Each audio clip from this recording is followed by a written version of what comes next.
Why is there a sticker on the wall?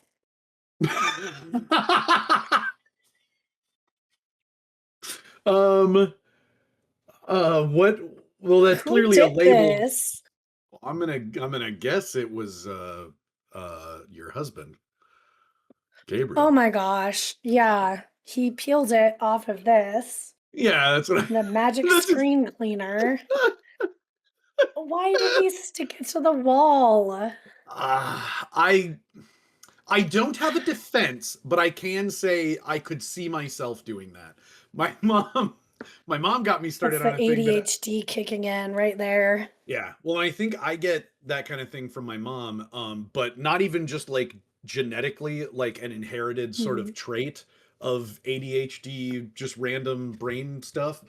But she seemingly does even more crazy shit than I do sometimes because she started a trend years ago when Samus was staying with her for a while when I was working in Williston where she would any fruit she had or anything that had like a label, she would just put it right on her forehead. And she would send me pictures of Samus with like a little dole sticker on her forehead. And I'm like, Oh the my fuck are you God. doing? She's like, she doesn't seem to mind. And I'm like, that's not what She's I fine. asked. Yeah. Well, and she did never seem to give a shit. She wants a bite of that banana. Yeah, she just wants the food, hoping that it will be given to her. Yeah. Yeah, it was just like, Mom, that's not even the question I asked. She's like, oh, it's Yep, fine. it's fine. Is Yeah. it? Is it though? Yeah, I'm like, that's not something that I would most likely on my own just think to do. And but that is my genetic craziness going. I saw this video that's like, why don't people have a bunch of kids? And it's like, have you seen the families with 7 or 8 kids? And they're like, 2 of them were supposed to go to natural selection. That's why they're weird. That's why they're weird. Oh man. Yeah. I Oh, that one oh got me. I as was like, famous that is too funny. as famous YouTuber Simon Whistler would say, the past was the worst. It And not really even like any was. particular period. Yeah, it's just like the further you go back, the more. I just Yeah. recently watched the movie Glory again for anyone who might know with Oh. Denzel Washington and Matthew Broderick. It's about the first not squad, fuck platoon, infantry unit, whatever, of Yeah. like freed slaves, like so just like all the black men who wanted to sign up for Oh, the yeah. military, yeah. And there's just a scene where they had a relatively light combat thing, like so they didn't lose too many guys, but they still had dudes with a lot of injuries, and just watching them like cut off legs and arms and stuff because they're like, there's nothing we can do, it's gonna get gangrene otherwise. And like, so you're about to Yep. experience what is probably the most pain that any human will likely experience like in their whole life, and you're probably still gonna die because like this is back in a time when we don't really clean instruments and stuff. So yeah, you'll probably Yeah. still get an infection and then die after experiencing the worst pain you've ever felt. Fun Ugh. fact, you know who was really good at amputations? Um, um, no. What am I thinking of? What there wasn't there a guy who killed like 3 nurses or something because he was so fast at amputating limbs that he would actually have like he would he because he would like literally Oh, use he's his like scalpel so throwing instruments across the room? not throwing, but Jesus. like he would be so wildly like getting through this because he just wanted to do it as fast as possible that he occasionally like he's putting so much strain on whatever instrument he's using that it would like once he got through the limb it would swing out and he accidentally would like stab a nurse in the neck or something. I Oh my might be god. I'm guessing this isn't the same person you were talking about.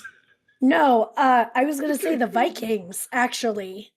Oh, S s okay. so we've been watching Vikings, and Oh yeah. there are, like, quite a few times where, like, they, um, do some sort of amputation, and, like, I think of all the ones they've done, only, like, one person has died because he waited too long.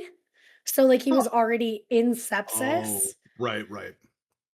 but, like and then Gabriel went on a whole rant about, like, how they knew you have to, like, clean wounds and, The like Vikings did? yes, and, like, you had to burn the instruments to, like, sanitize it before you use it and stuff like that. Wow. Huh. And he's like, "That's That's why, all like, these a lot of them could do amputations and they'd be just fine." And I'm like, "Yeah, because" and then you see, like, the English side of it, and one of the characters, like, was wounded in battle, Mhm. and this English princess and she's fucking crazy, number 1, Well, was aren't like, they "You know all? what I'm gonna do while you are, like, suffering from this wound? Let me just pee on it a little bit." And I'm like, God, oh, why? "Ew. What? No. Why? The guy's laying there Why would being you do like that?" yeah, the guy's laying Like, there just, like, like, sat there and was like, "What the "Even fuck?" even for this time period, this is pretty weird, lady." Yeah, I'm like, I It's mean, and it's like when you see the difference of, like, culture, because she's like, "That's just, like, what you do," and he's like, "What the fuck?" that is so weird to think that the Vikings, like, knew that well, and did I they did know. does I don't know how, like, historically accurate that show would be in terms of Vikings knowing that, but I'm assuming we've found a lot of Vikings that showed, like, old bones or whatever of Vikings Yeah. that had a lot of amputations that were successful, and they're like, "This dude was 65 and he lost a leg, so they must be pretty good at this." But, like, Yeah. I Well, can't and, like, imagine Mhm. a lot of the things they have, like, culturally are very accurate as far Okay. as, like, the relationships and, like, who they fight when and stuff like that, not so much, Mhm. Gotcha. So but the yeah, the timeline isn't necessarily true, but the yeah. gotcha, the Like, the intricacies stuff of they do the for, Vikings. like, the sacrifices for, like, the harvest and stuff like that are, like, fairly accurate, at least from, like, what we've seen and Mhm. researched. Well, that's pretty cool. I yeah, Yeah. I've had a number of people recommend that show, and I just haven't started it yet. I keep, It's bouncing around between various platforms, and I never seem to get back to it. There's so it's much to fair. watch. It's pretty Yeah. good. I know, there's too much to watch almost. Yeah. Oh my god. There really is, honestly, because then even if you don't have, like, any specific streaming services that you're like paying for, you buy basically any smart TV now and it comes preloaded with all of these like free streaming Yeah. services. So like even Mhm. there's just like thousands of different things to watch and we are a bit overloaded at this point. Yeah. Yeah. And we may Yeah. as well add to it. Isn't that right? I'm like, Yes. I can't hear the audience laughing, but I'm sure they are. And that's a perfect segue for me to say, hello, everybody. Welcome. This is Peculiar Pairings. Hello. Yep. How you doing? They can't answer. They can't. Oh, They can't. I Damn it. thought, yeah. Hello, peeps. My name is Matt. I am Celine. Welcome. Welcome. This is our little show where we have a treat and a drink, and Celine tells us a cool story. And sometimes Yep. it's funny, and sometimes it's sad. Sometimes it's both, but it's always fun and informative. True. Sometimes horrifying, but yeah. Yeah. It I just it depends on the week. it does. Um, and I will let you introduce the topic very soon, but I cannot explain the joy I felt when I opened up the list of episodes and I saw that this was the next one. And I was just beside myself because I love this so much. I probably won't remember a lot of details, but I find like a YouTube video on this every so often. And this kind of thing, like just to think about and research, it just fascinates me so much. So, Celine, what are we talking Yes. about this week? We're talking about the moon landing being fake. Yes. Yes. And for One of anyone my who's favorite interested, conspiracy theories, oh, it's truly. so it's it's it's second to me like only to certain things like flat Earth stuff, just because everyone's always like, there are so many people who are just like, well, the moon isn't real, or like it's just sort of like a light in the sky, and it's like we never Yeah. landed on it, and it's like we have like live feeds from satellites that go around the moon, and you can see like equipment that we've left there, and they're like, it's all fake, it's all fake. And I'm like, I'm pretty Not sure other real. Fake countries, yeah, news. yeah, and I'm like, I'm pretty sure multiple countries actually have surveillance satellites on the moon. You can check them all out. And they're like, NASA's lying to us, and I'm like, NASA isn't in control of like space. There are multiple. It's you just can't convince them, and it's. I should have gone into psychology because this stuff fascinates me to no end, and it's just. Oh, Oh, yep. I'm very excited for this. And to go along with our story, we have a treat. This is kind of a do-over for me because I think you got it right. Um, we had the episode where I was supposed to get powdered donuts and I could not find them. And so this time I just went with the tried and true donuts because I'm like, I know I can find those anywhere. They're That basically is the what we same as. got. Oh, okay, great. Yeah, because I'm like, I'm not gonna take a chance. The last time I went to like three different places, nobody had, because I wanted like a big regular powdered donut. But yeah, so we've got powdered donuts, and then a Mhm. drink that I did not give you the name of yet, but is a very simple concoction of one part vodka, one part orange liqueur, and then you fill a glass about halfway that's full of ice, and then you top it off with milk, and it's surprisingly good. I was using triple sec, and I ran out of that, and I Ah, remembered that blue curacao is technically an orange liqueur, and so my drink looks slightly blue. But that's also fun because it sort of looks like the blue milk from Star Wars, which is also space there you go. Space based. themed. Yeah. Um, I will let you guess what the link. Oh, maybe should I tell you? No, the name of the drink will give it away. I'm just gonna let you Okay. guess, and then I'll reveal the name and my full thoughts. Because yeah, the name will just give it away. But go ahead. Okay. So I was thinking about this today, and the donut immediately, the powderiness, Yeah, moon dust. yeah. I was gonna And say, I was like, it's like little dust. It's moon dust. yeah, So it's basically I'm just the very surface certain of the on moon. that. I was gonna say And 100% then nailed it. the drink kind of made me think of like a White Russian. Mhm. So it gives me some cosmonaut Ooh, energy to it. well, Because and in a White fact, Russian is uh mhm. Kahlua and milk, or half Yeah, and they're half. very similar. Yeah. So vodka being Russian and milk Oh, with, I that's guess, the triple sec, the little bit of orange. I'm like, I would, if I named the drink, I would call it like the cosmonaut. that is. Oh man, now I. Well, for this episode, we can call it that then. I wanted something. I was actually gonna.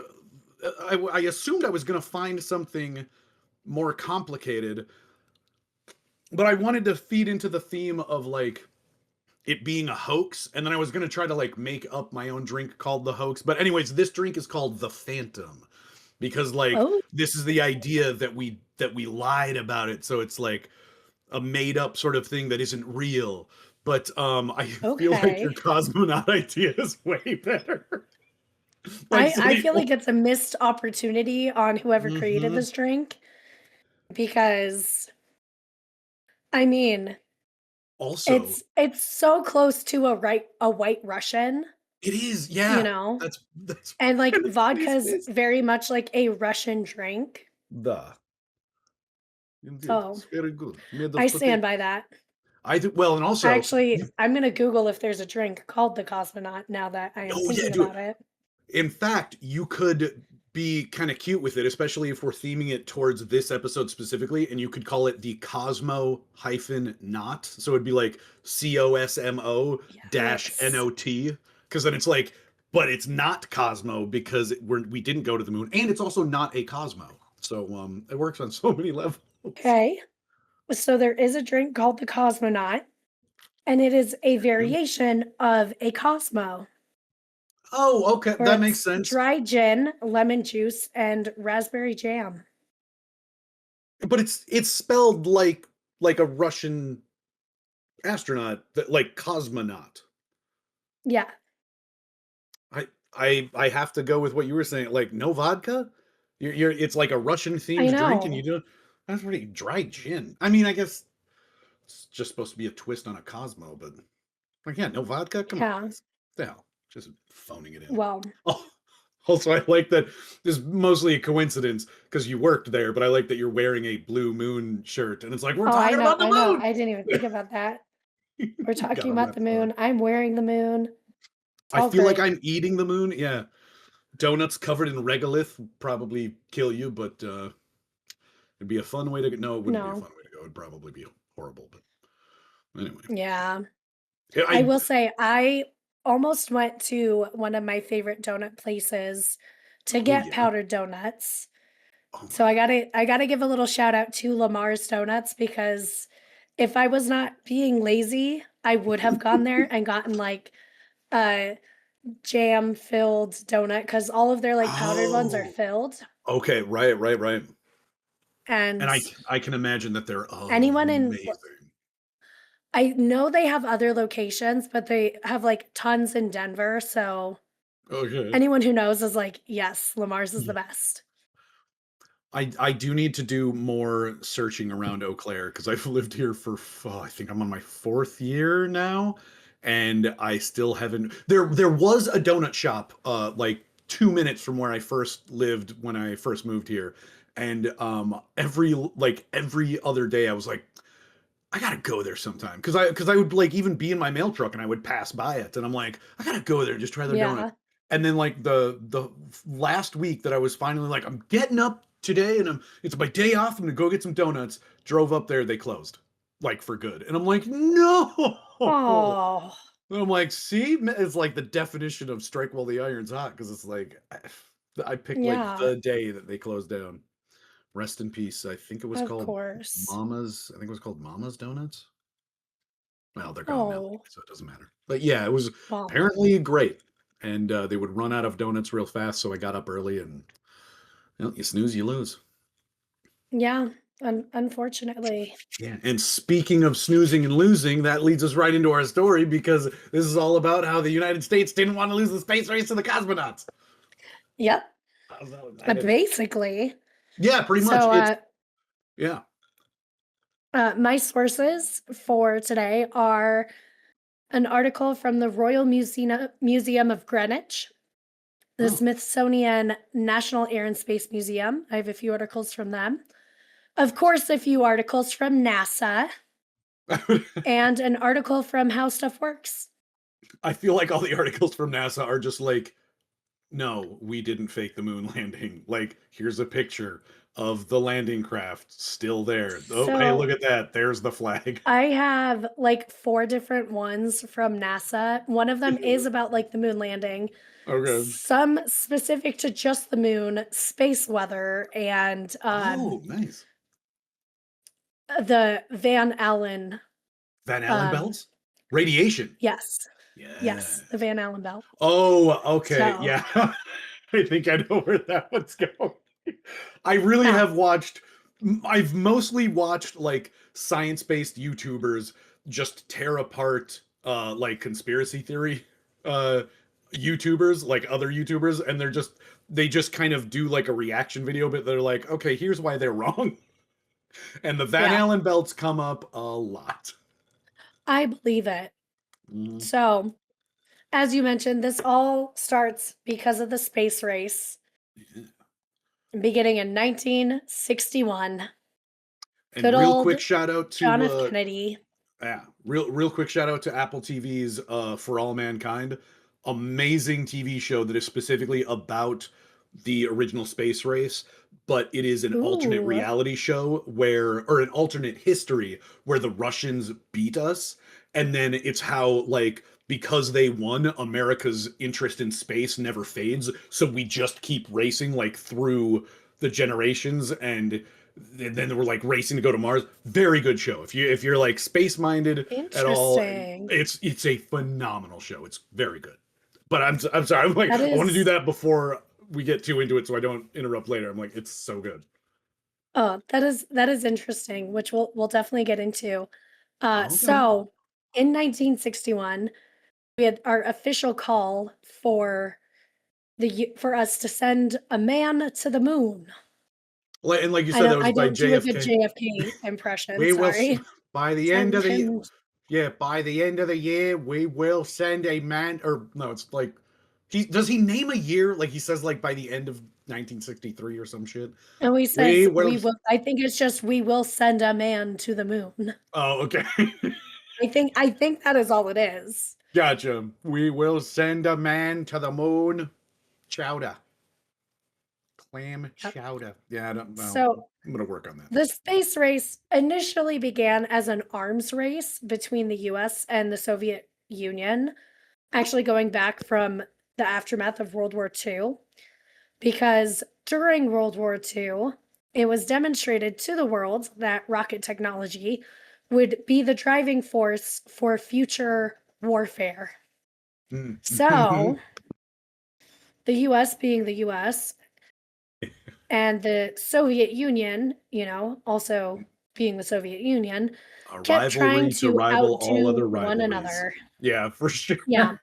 Just It humans never really change, do they? It's just constantly like, well, my nuclear weapons can beat up your nuclear weapons.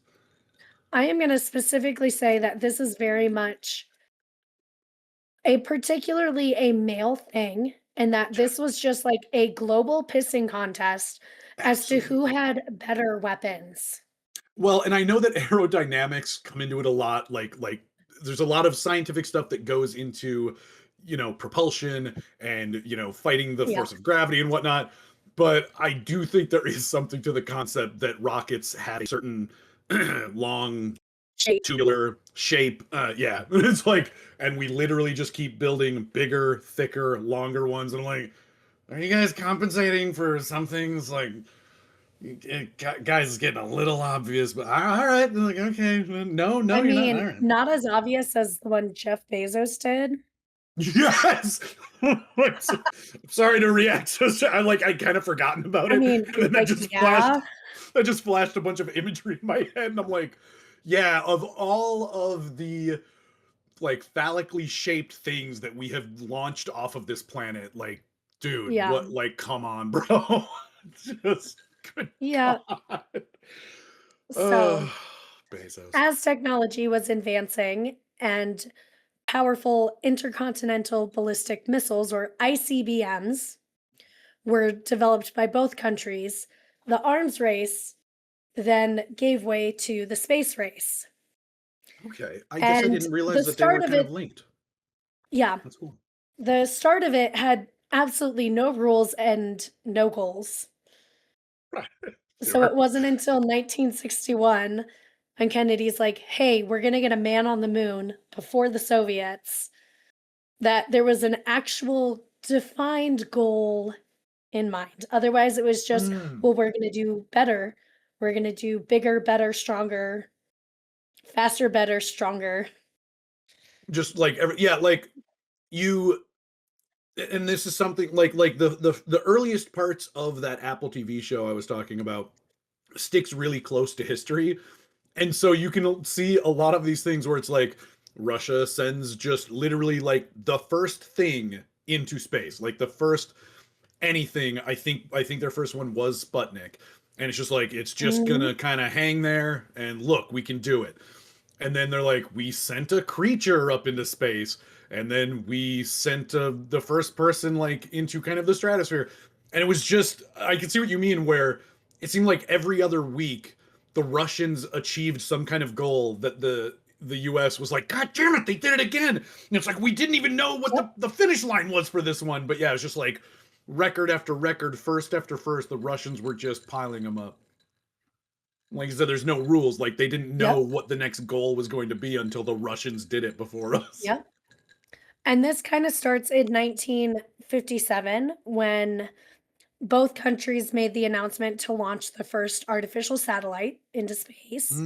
Okay. And the Soviets did it first with Sputnik on October 4th, 1957.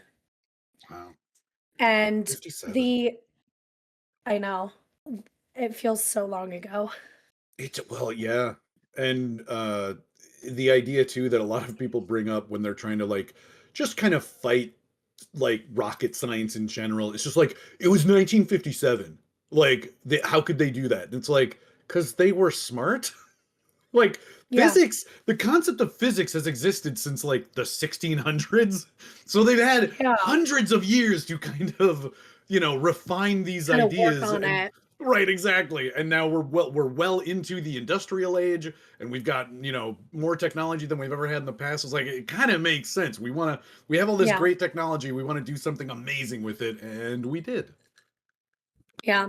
So the space race became a symbol of the broad ideological and political contest between two rival world powers. And the Soviets program was integrated into secretive military industrial bureaucracy. So a Oh, lot of their stuff, the people didn't know like what they were doing, when they were doing it, any of that. Whereas weird.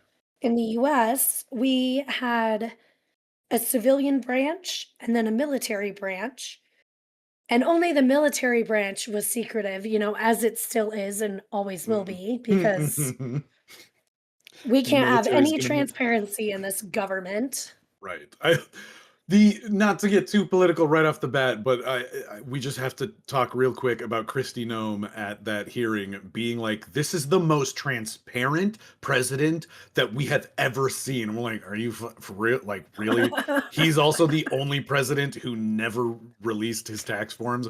I mean, it did get leaked by somebody else, but he did like that is the definition of not being Yeah, transparent. Like that just the fact that like that's what presidents did just as a gesture every single time yeah.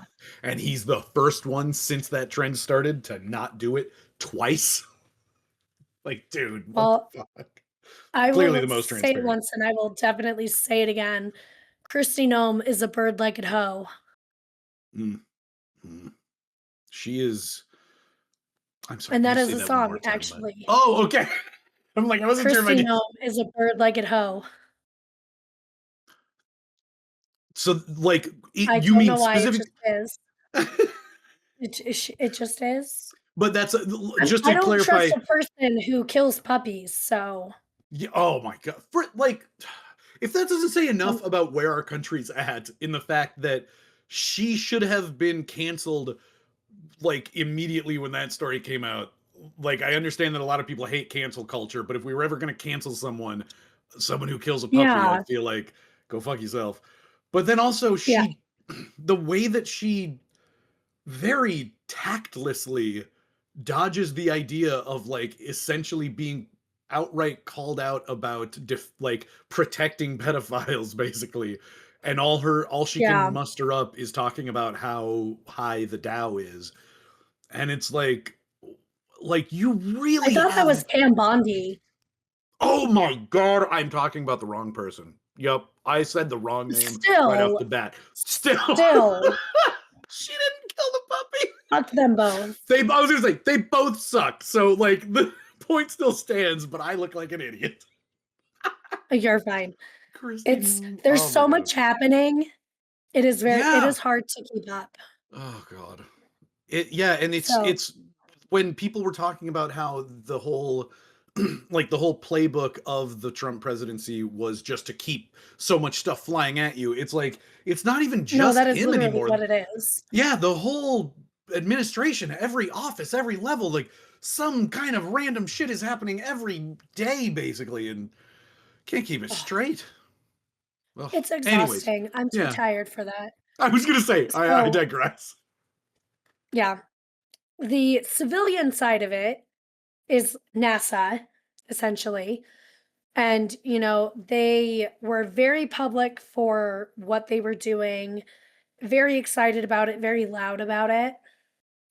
And in the early years of the space race, as we mentioned, all of the firsts were done by the Soviet Union.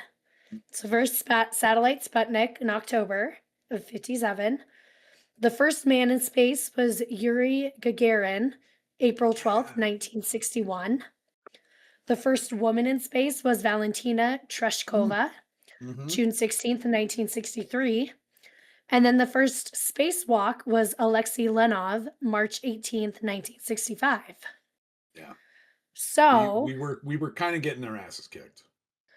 absolutely. And Hmm. the US hoped that like we would beat the Soviets in launching the satellite, the first man, first woman, first spacewalk, like Yeah. all these things were like we're going to beat them, we're going to beat them. But with the first launch for the satellite, it failed Yeah. and it was a big disaster. And it started to cause everyone to question why Ivan, you know, leader of the Soviet Union, could Yeah. accomplish the things that Johnny could not. Well, it's kind of amazing too, the idea that it really was a battle between two ideologies. And even Yeah. back in the 1950s, it feels remarkably progressive that the Russians also decided to send a woman into space, because it just feels like, I feel like if the Russians hadn't done that, the US wouldn't have really given a shit, and I feel like we wouldn't have. Oh, I absolutely don't not.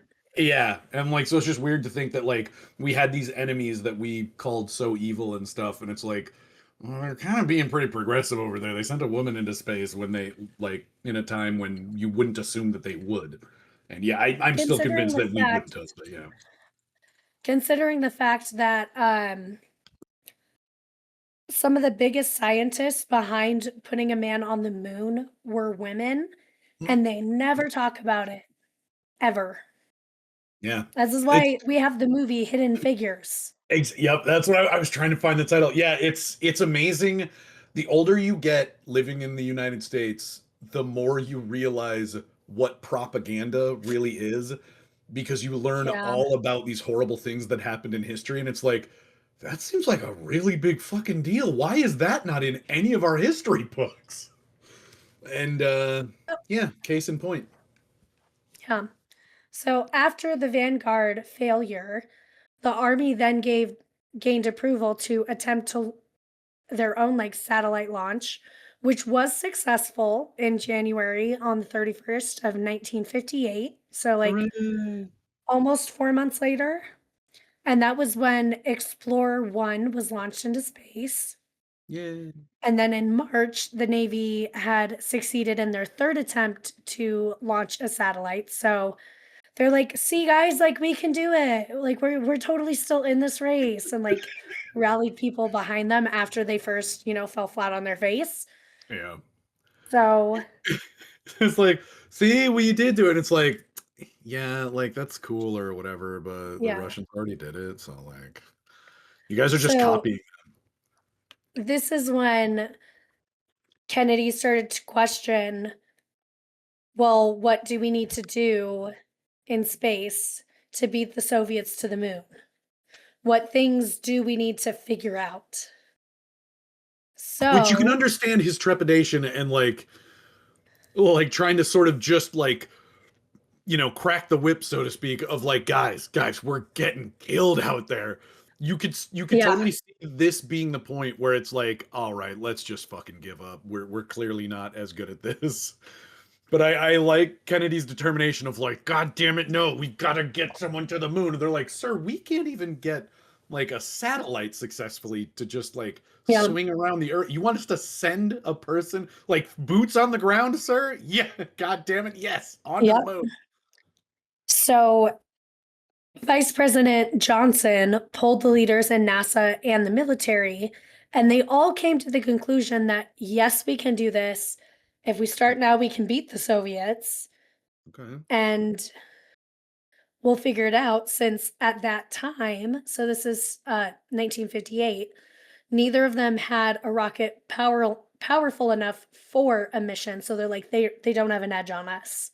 We Right, can do right. it. Awesome. So then this is when So Kennedy now has the information and can announce, "We're gonna get a man on the moon," and everyone's like, "You're gonna get a man on the moon? We've been in space barely 15 minutes with a satellite. How the hell are we gonna get a man on the moon?" Like, guys, we're losing so bad at this point. That is, Yep. especially trying to look at it in the context of all of that, because there again, like back in high school, I don't think they talked like they definitely mentioned Sputnik. That's a pretty big deal. But And then like they they just, like, didn't. gloss over the other stuff if they talk about Right, it. right, because they're like, the Gregorian went up there and the first woman in space, but we beat him to the moon. Like it's like that's the slam dunk we got. But it's like it is really, really a big swing for Kennedy to just go out there and be like, "We will put a man on the moon," and everyone in the country's just got to be like, "Yeah, okay, I can like whatever." Yeah. Like it's not possible. And then as things progressed, it looked like the Soviets were gonna beat the US to this Mhm. finish line, but what the people did not know, because this is the military side of it, is that each of the missions we had built on one another, beginning with the Mercury and Gemini missions, which carefully paved the way for the Apollo lunar missions. So, Yeah, the first is the one person Mercury mission, which developed hardware for safe spaceflight and return to Earth. So, getting into space and coming back. yeah. That was goal number one. Because they're like, if we're going to send someone to the moon, they got to come back. We gotta. Yeah, How it is can we do this amazing. without killing them? Right. It is another kind of reflection just of like the ideology, because at least back then like they really were all about like look, if we're going to do this, we're not going to have an astronaut like die on reentry, or like the capsules implodes in space or something. Like no, if we're going to do this, we're going to be careful, we're going to plot it all out, and we're going to make sure that we can send them up and bring them back. And it seems to be very much like a tortoise in the hare kind of thing, because the Russians Mhm. definitely like just sped off way in front of us. But yeah, we slow and steady. It's like we were careful about it, and we wanted to make sure that it would work, which is Yeah, a good plan. That's a good plan. it is a good plan. So, from 1961 to 1963, we had a lot of test flights with six crewed Mercury missions. So, just testing going up into space and coming back. And that was it. In space and back, in space and back. And then this leads to the Gemini missions.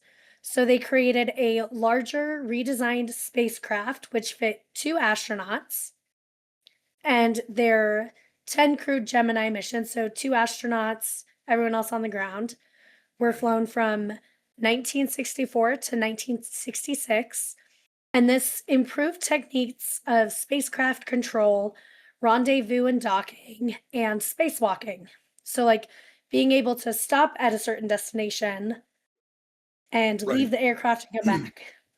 And I think this Kind is of another important things for going to the right. moon is landing Yeah, there, good things to getting really out, nail taking down. pictures, and coming Yeah. back. I Yeah, feel like this is another thing that they tend to kind of gloss over in history books as well, just because they're kind of the boring missions. Like yeah, nobody really cares about the practice, the lead ups. It's like everybody wants to get to the Apollo missions, but it's like yeah, no, they had to, yeah, they had to do these intricate steps so that they could make sure that they knew what they were doing. Not to mention, yeah, this kind of shit's never really been done before. Sure, we had done rockets, but like the mathematics that the way yeah, things change when you leave the atmosphere is very different. And so they're like, yes, nobody's done this shit before. We have to make sure that this works. yeah.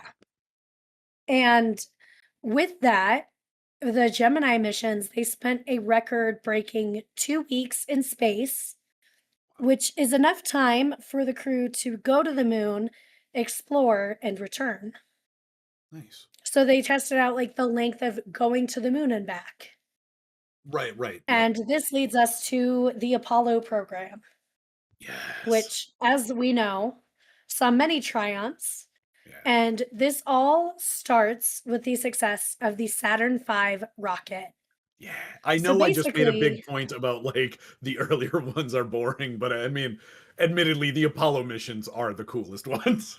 I mean, yeah, Yeah, it's it's going to like the it's moon. no it's yeah, it's going to the moon. It's no contest. Yeah. So before Saturn V, none of the rockets were powerful enough to get people to the moon and back. Mhm. They're like, we can get them up in space and we can bring it back down, but we can't get to the moon. We Yeah, don't have enough fuel or we're burning it too quickly to get us to the moon and back. right, yeah. So, this rocket, the Saturn V, was developed at NASA's Marshall Space Flight Center under the direction of Nazi scientist Werner von Braun. I was trying to remember It his said name, and I'm like, "God." former, but I stand by the fact that there is no such thing as a former Nazi. You're just a Nazi.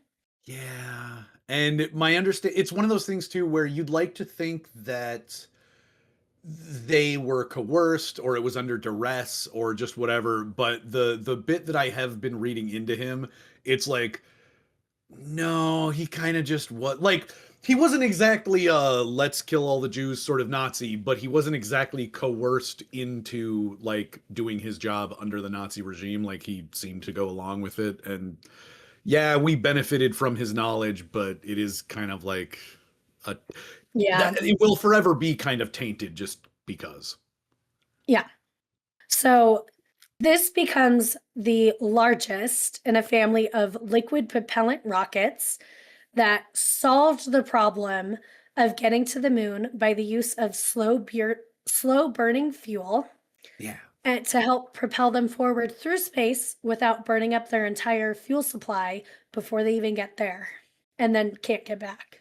Well, and it was amazing too because I know a lot of conspiracy theorists tend to reference earlier like Werner von Braun records and like testimonies he gave like before Congress and stuff, like in the late 50s and earlier 60s, before they had ever conceived of the Saturn V. He had like written up calculations and stuff where it's like we would need a rocket that was taller than like the tallest buildings that we have on the entire earth and more fuels than we would ever be able to even create. And so they're all talking about like this is the guy Yeah. who developed the Saturn V and he said it was impossible.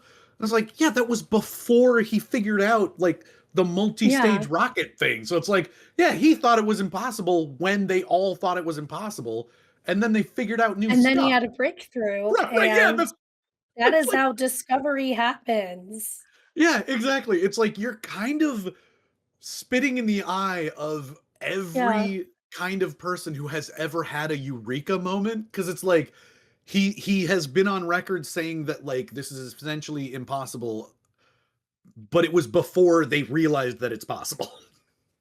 Well, it's like before the invention of the wheel, Well, yeah. everyone thought that you couldn't have something round to move a Mhm. cart and that the only thing you could use was a square. Right, yeah, the square. Like, They well, and and yeah, then it's once the wheel came along and they were like, "Oh my god, this is genius." And they had that eureka moment. Everyone thought that was not ever possible, not a thing. yeah. They're like, "Well, how'd you but it but it's not a square." "No, I know, it's not a square. I got rid of the corners." "How but I don't know, man. I don't know how this is gonna work." And he's like, just watch." And then Yeah. he just pushes it, and they're like, "He's a witch." Yeah, Yeah, basically. yeah, it would look So, like magic back then for sure. yeah. So then on July 21st, 1969, millions around the world watched on TV as two Americans stepped onto another world. You know, our one small step for a man, one giant leap Mm, for mankind moment. mm, And the mhm. US officially landed humans on the moon and returned them safely. Woo! And that was the last time America was cool. I feel like whether or not the US is cool is kind of debatable Sure.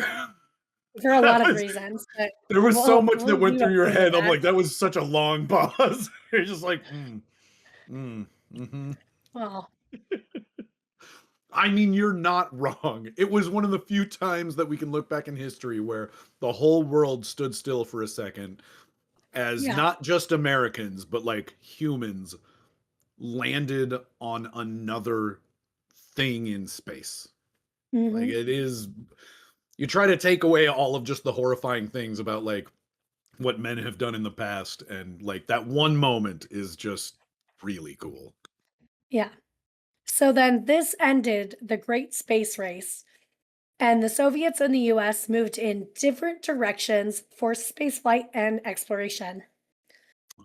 So the US was like, we did it, the end, we're done. We're great. Pat ourselves on the back. We Yeah, won. right. We beat them to the moon.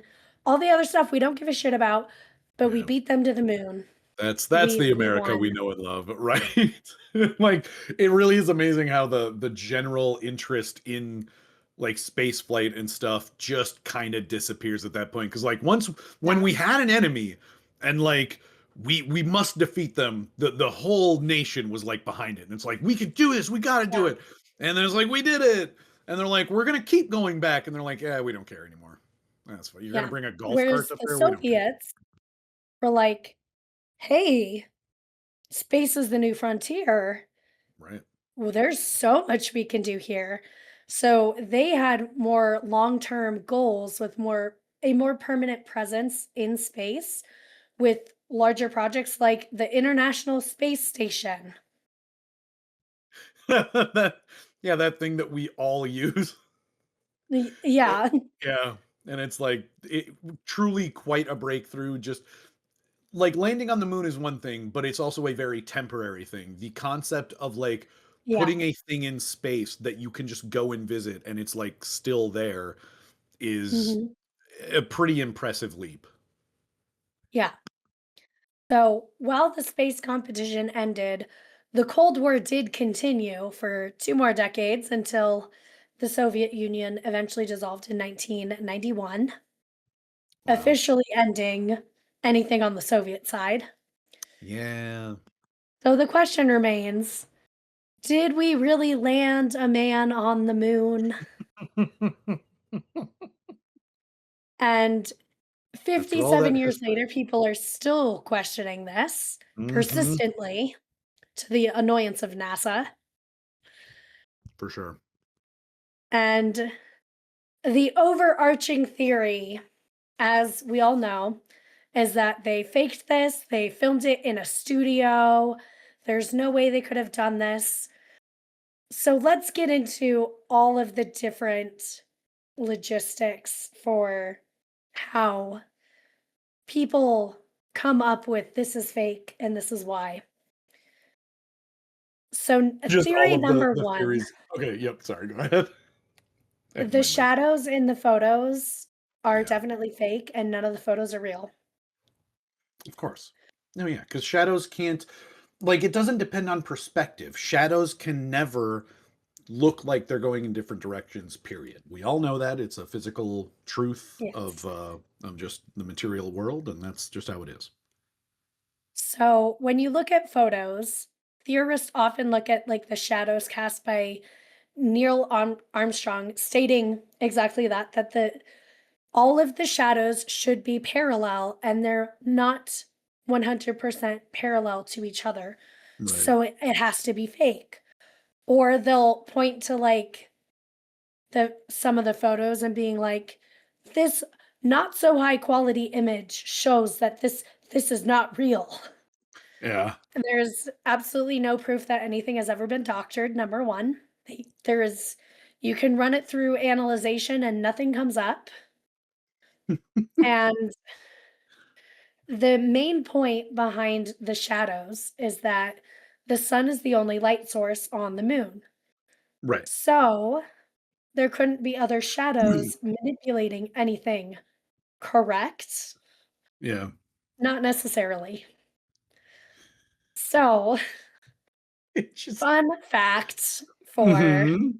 all my friends out there, this is actually a natural phenomena that occurs on Earth, and you can see it in particular when the sun is setting, because this Right. has to Yeah. do with how three-dimensional objects in life translate when they are reduced to a two-dimensional plane, so the shadows on the ground.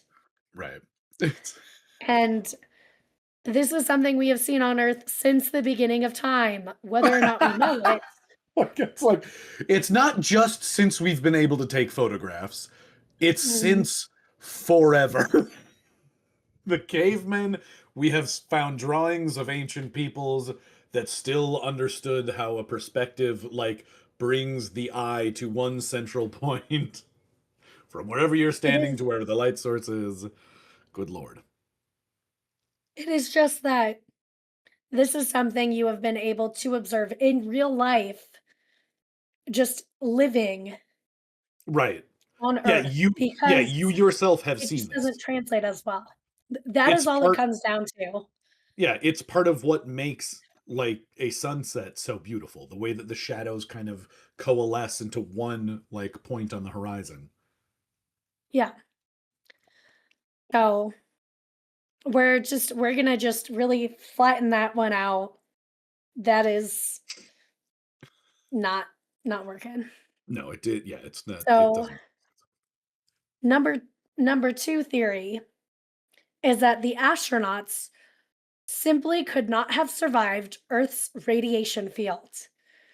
So this is where we get into the Van Allen radiation belt. Right, right. So Earth is surrounded by this zone of particles known as the Van Allen radiation belt, where there's different regions, kind of like where it is the most concentrated versus where it is not, Right. where our magnetic fields reacts with high energy particles from the sun and they get trapped in this area and it causes radiation.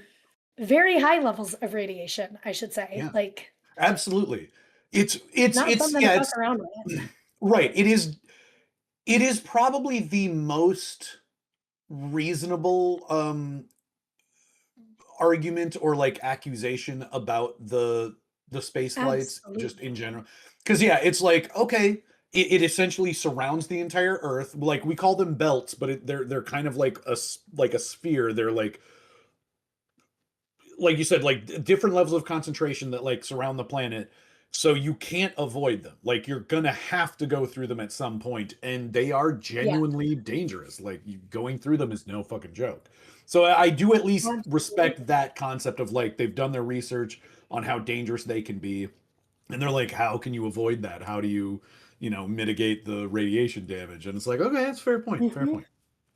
No, absolutely fair point. So the question they ask is if that's the case, how can astronauts, and like this doesn't just apply to the Apollo missions, just Oh, right. astronauts in general, how can they travel through this radiation belt and come out completely unharmed, no radiation, none of it? Yeah, How they're are they totally not fine. dying from radiation poisoning? Not to mention they have to go through them twice. Like they go out and then they come Yes. back. So like what the Yeah. fuck? They should be dead. Yeah. Like I mean, they would yeah, in like in three eyes or theory, yeah, whatever. Yeah, that's like a lot of radiation. So because the level of radiation should, in theory, kill them. mhm. Like, they should not be making it to the moon alive. It is so Right, much yeah. radiation. Like I said, as much as I was just kind of mocking, like doing that kind of mocking tone, it really is true. Like that is a fair point to bring up. Yeah, They can be legit dangerous. Fair enough. There couldn't yeah. possibly be an answer. Oh, but there is. You don't So, say. what I read, and, uh, I feel like this is where you lose people with this theory, Hmm. is that traveling through the Van Allen belt has been likened to fire walking, so, like, walking across hot coals. You you know, out of all the videos I've watched about this, I've never heard that comparison, and that is such a great analogy. I can't- Wow, I've never heard that before. That's brilliant. Yeah, like This is I okay. think this is one of the ones I got from NASA, I think. Wow. Huh. Well, I shouldn't be surprised that It was NASA either thought that up. NASA They're or the like, Smithsonian. It was but one of both the 2. organizations of like really smart people. So it's like, yeah, dumb, you never thought about this. And I'm like, no, I didn't. I'm sorry. So, Sorry, NASA. The question here is, what do you not do when you are firewalking? You don't stay in one place. Like you move as Yes. fast as possible, essentially, and you Yes, go you don't on the linger. parts. Yeah, you go if you're paying attention, you go on the parts that are like the darkest coals. So it's like, okay, if I step here, like those are not as hot. Yeah, so it's like you pick your moment and you go as fast as you can. Yeah. Like you said, yeah, you So don't that is linger. You and just go. that is literally it, is you cut through as quickly as possible. So, like with firewalking, if you move and keep moving quickly, there is not enough thermal energy penetrating what you are touching, whether that is the spacecraft or the soles of your feet on some hot coals. Hmm. So, because you're not touching it long enough and you're moving so quickly, Yeah. you are not touching it long enough for it to burn you. So, if you're traveling through it quickly enough, the craft is moving through it to the point where the radiation cannot penetrate the craft and kill everybody.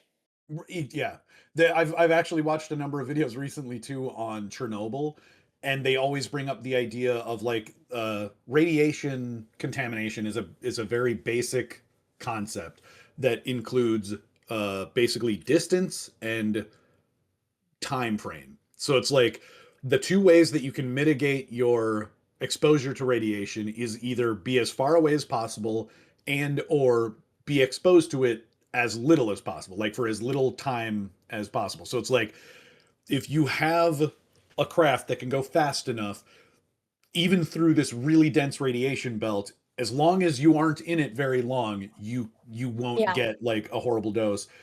And just on a like a side note of firewalking, apparently there are still a lot of people that think that it's just a trick. And it's like it kind of is, Oh, but it's just I heat. mean, yeah.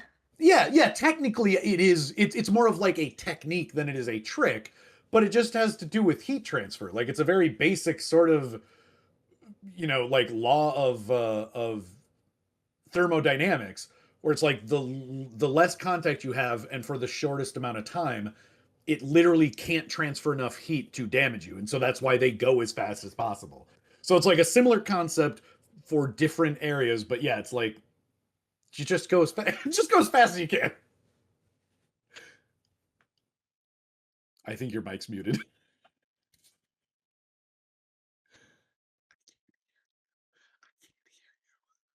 I think your mic's muted. Can you not hear me? Oh my god, my mic was muted. Oh my god. You didn't hear the fix that. You are not cutting that out. Oh my god. Because I even said, I'm like, I think your mic's muted.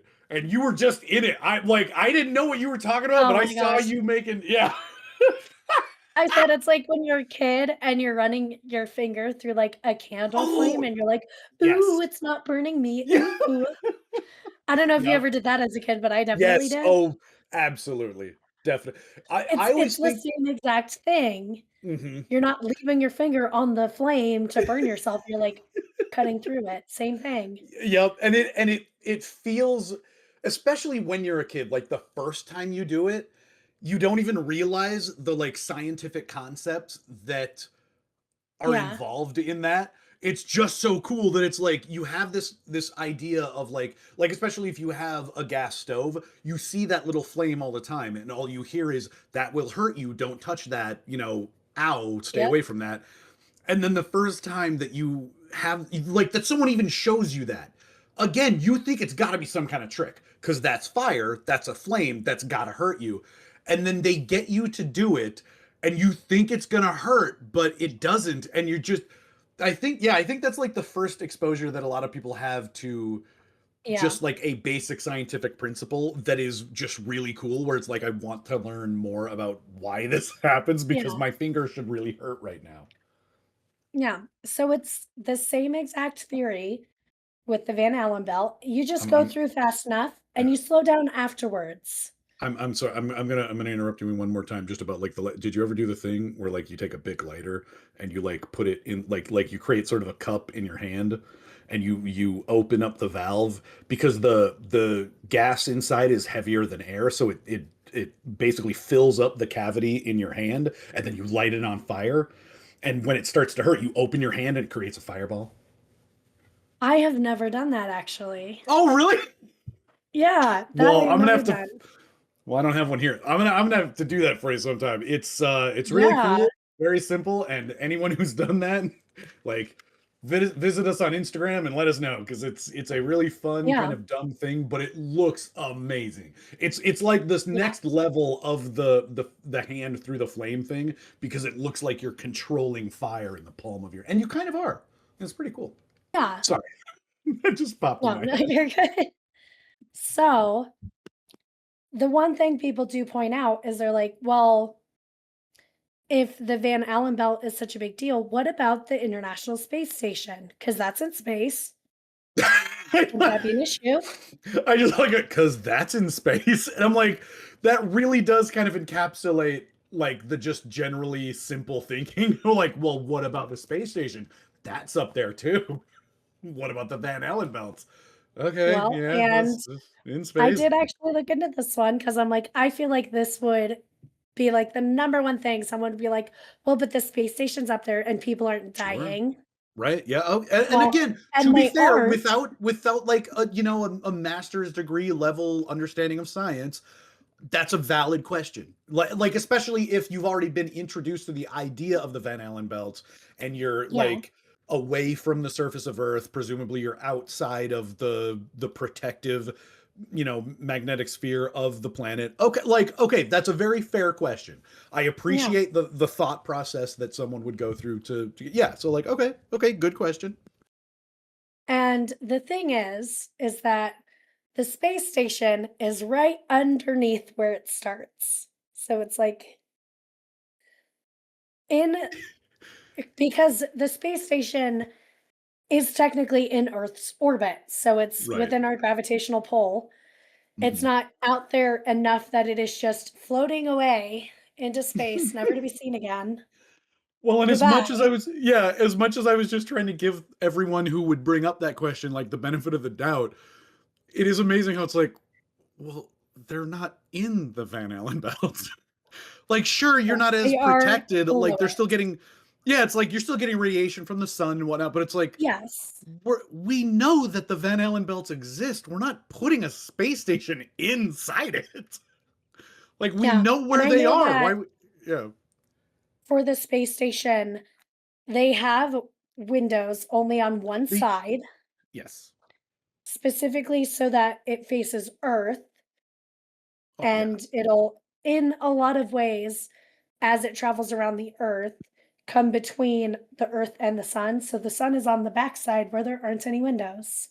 Yeah. But you Yeah. can still get radiation from, like, the solar winds and just being in the general vicinity, like, that is Right. they still get Right. radiation from the sun, that it Right. still happens in Radiation the is way a that, like, you powerful get a thing. sunburn, Well, and I do think just that the more Van Allen belts aren't exactly like a perfect sphere. Like they're not a like they're, geometrically like, so donut shaped. yeah, and they have abnormalities in them. So I do think very occasionally the space station will sort of pass through a little patch of like radiation.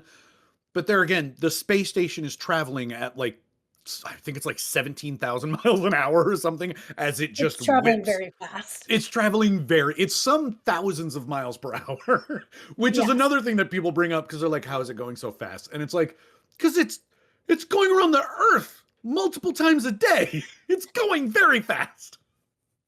It is. It had the movement to keep Hmm. going. Yeah. Once they launched it up there, it had movement. Oh, Again, so back to basic physics. yeah. It's an object in motion, it's gonna stay in motion. There's nothing stopping it. Fun fact though, a lot of people, if you've seen, I believe it's episode 7 of the Star Wars movies, the newest trilogy, it opens with a scene of bombers in space. They're above a planet, and we're all used to, certain space movies, whatever. We're used to seeing zero G, and so there's a point in the movie where these like bombers in space, they simply pull a latch and these bombs like drop out of these spaceships. There again, we're used to just seeing zero gravity stuff whenever you're in space. So everyone's wondering like how do they pull this lever and all the bombs just sort of fall? Because you don't see like propulsion or whatever. But everyone forgets, like, we're used to seeing the space station or like a space shuttle or whatever, and they're in orbit.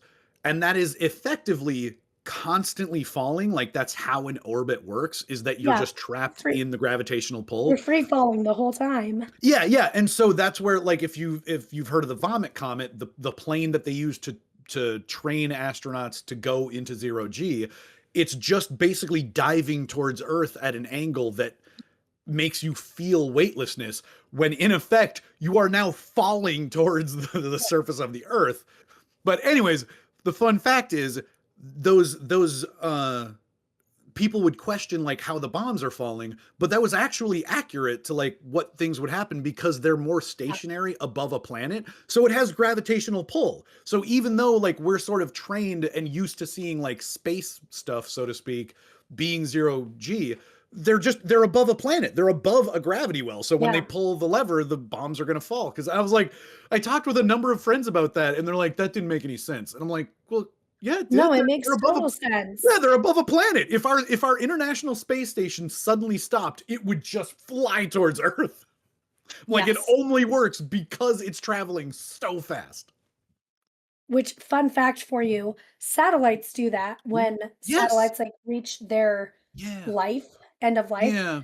they stop and they just plummet to Earth. Yeah. That's Most of the time, I'd say a solid 90% of ni and I mean, I don't know how accurate the statistic is, but 9 times out of 10, that satellite is hitting the ocean. right. Which It is is not another thing. hitting people. Right. And that's another marvel of like modern day physics and like mathematical calculations, because they plan for that. Like, they Yeah, plan to know like what orientation the Earth is going to be when that thing's orbit decays, and they're like, yeah, it'll just land in the Pacific, we'll go pick it yeah, up, or we won't, who gives a shit, it's the ocean. But yeah, it's like, no, we plan stuff out. Like, these are really smart people, and they're good at doing it is. calculations. NASA plans everything, Yeah, they do. which Like, leads us into theory number 3. oh boy. Why are there no stars in the pictures of the moon landing?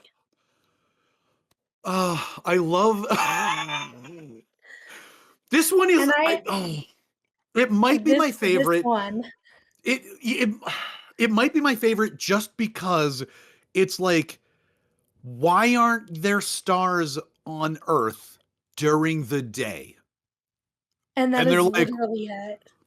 yeah, thank you. Because the I don't mean to just argument ruin this whole thing right off the bat, but it's like, no, what the fuck? the argument is that there's no atmosphere on the moon, so you should be able to see the stars, and we can't see any. And they're like, "Well, NASA must have faked it because," or like, "It must have been that NASA couldn't fake how beautiful the sky is from the moon and all the Mm, stars, so they just didn't include any in their fake photos on this studio set."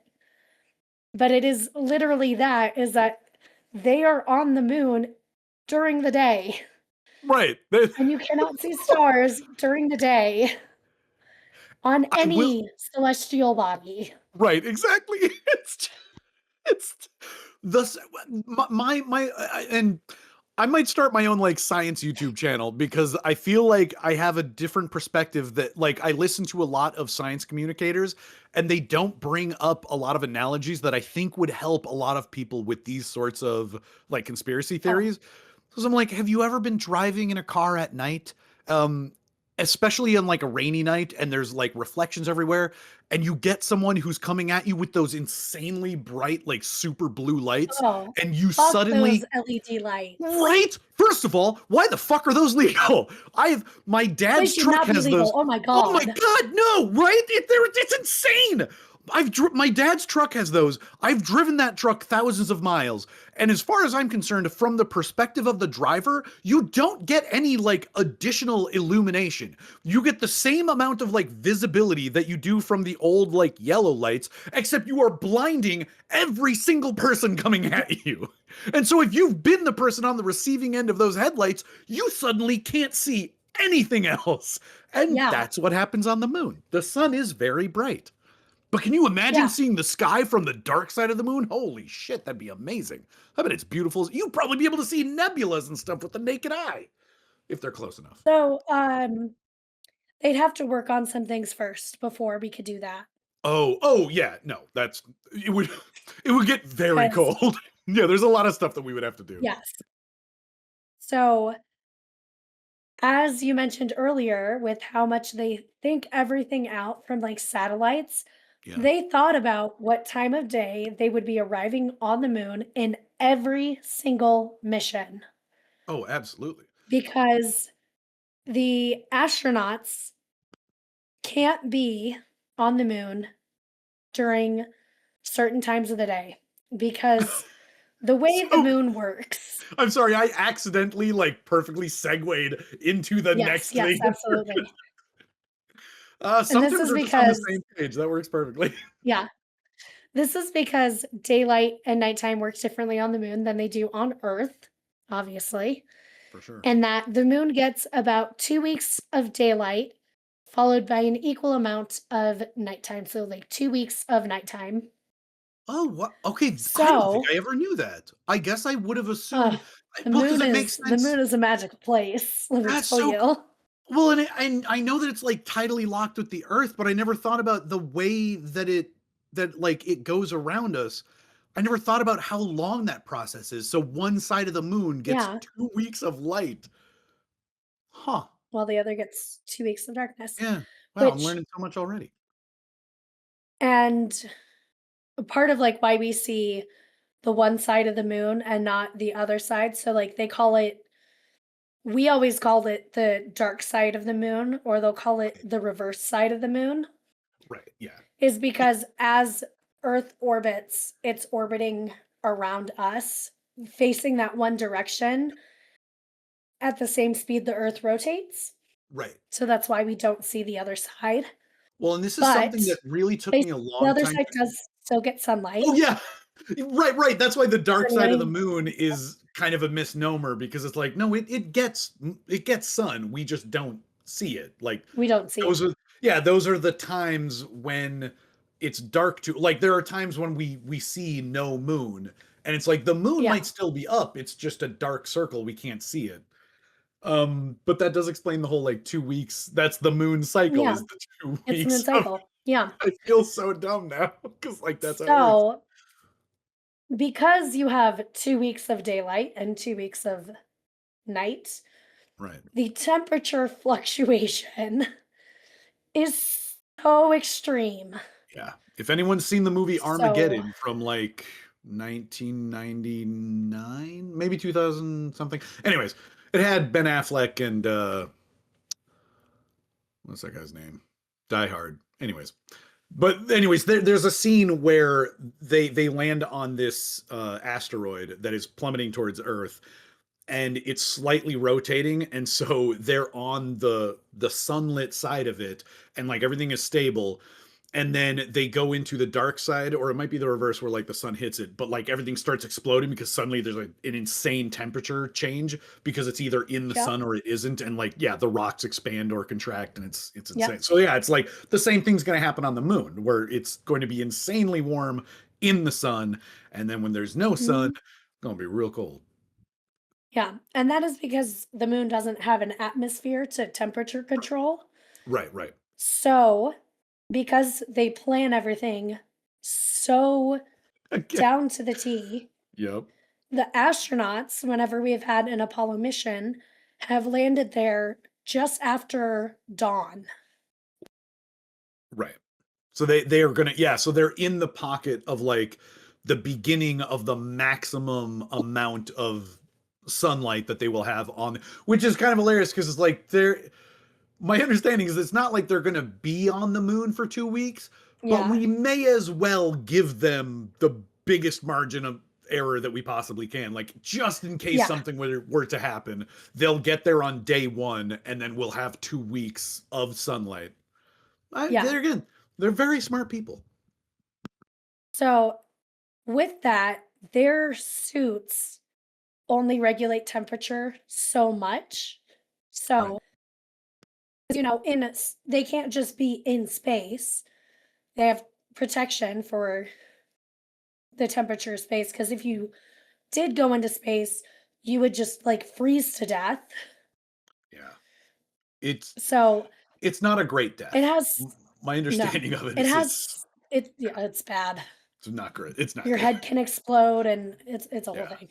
Well, my understanding too is that we've never really captured exactly what it would look like in movies and stuff because a lot of Yeah. people have it where like your body turns to ice and they're like, but the thing is, if you're just in open space, there's no medium through which heat can transfer. So in a weird way, like including the like lack of pressure, like if you get a pressure loss in your suit, your blood starts to Mhm. boil, but there's nowhere for it to go because you're still like inside your suit, or like there's nowhere for the heat Yeah. to go. So your body, like the pain that you would feel, we can't even describe because we don't have an analogy like on Earth what that would feel like. Yeah. Yeah. So, the temperature fluctuation on the moon is during the day, it will reach 260 degrees Fahrenheit, so Whoa. 172 or 127 Celsius. Wow, And then I did not think it was that hot. Yeah, for 2 at weeks. night, it will reach n- negative 280, so negative What? 173 Celsius. I was gonna say if it hits So, 300, I'm gonna lose my shit. 280. That mhm. is really cold. So when they go, it is as it is starting to warm up from probably closer to like 0 degrees Well, I was gonna say it's on. not like it's going to immediately be two or whatever, like 200 Yeah, something that Fahrenheit. is Yeah, like it's at the peak right. of So it daytime. It right. So is it yeah. So another reason 260 that degrees Fahrenheit. yeah. So another reason that they would want to get there as close to dawn as they could because then it's not insanely hot. So even Yeah. now that we're talking about it, like even if something happened, you might not have 2 weeks. Like even though there's sun for 2 weeks, by the time it hits 200 degrees, they're probably Oh, you're not. baked, you're done. Yeah, exactly. You're a human pop tart or not pop tart, hot pocket in your like Yeah, thingy. Yeah, you're wrapped that they're you're pretty cooked. pretty toasty, burnt hot Yeah, pocket. yeah.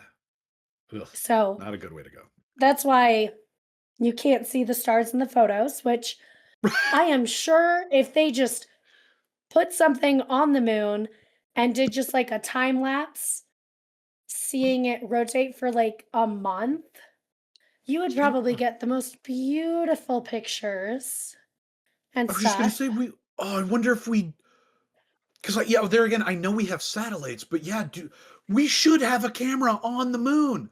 Oh my god, how do we not have a camera on the moon? Just constantly. Are you looking that up right now? Of like, how we need a camera on the moon, just constantly running 24/7. Just put a little like, well, not even a little. We'd probably need quite a grid of like solar panels and then some batteries just to run this one camera. But like, oh my god, if we had a camera just on the moon constantly, I would log into that thing at least once a week. I'm like, oh, it's daytime again. I'm gonna log in a week and see when it's nighttime.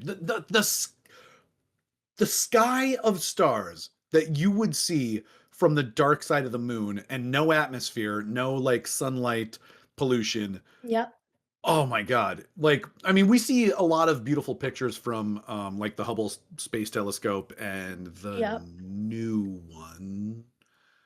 I don't remember what the new Okay. one's called, but anyways. I God, found just a... something that does have it, and I'm turning the No. sound on it off.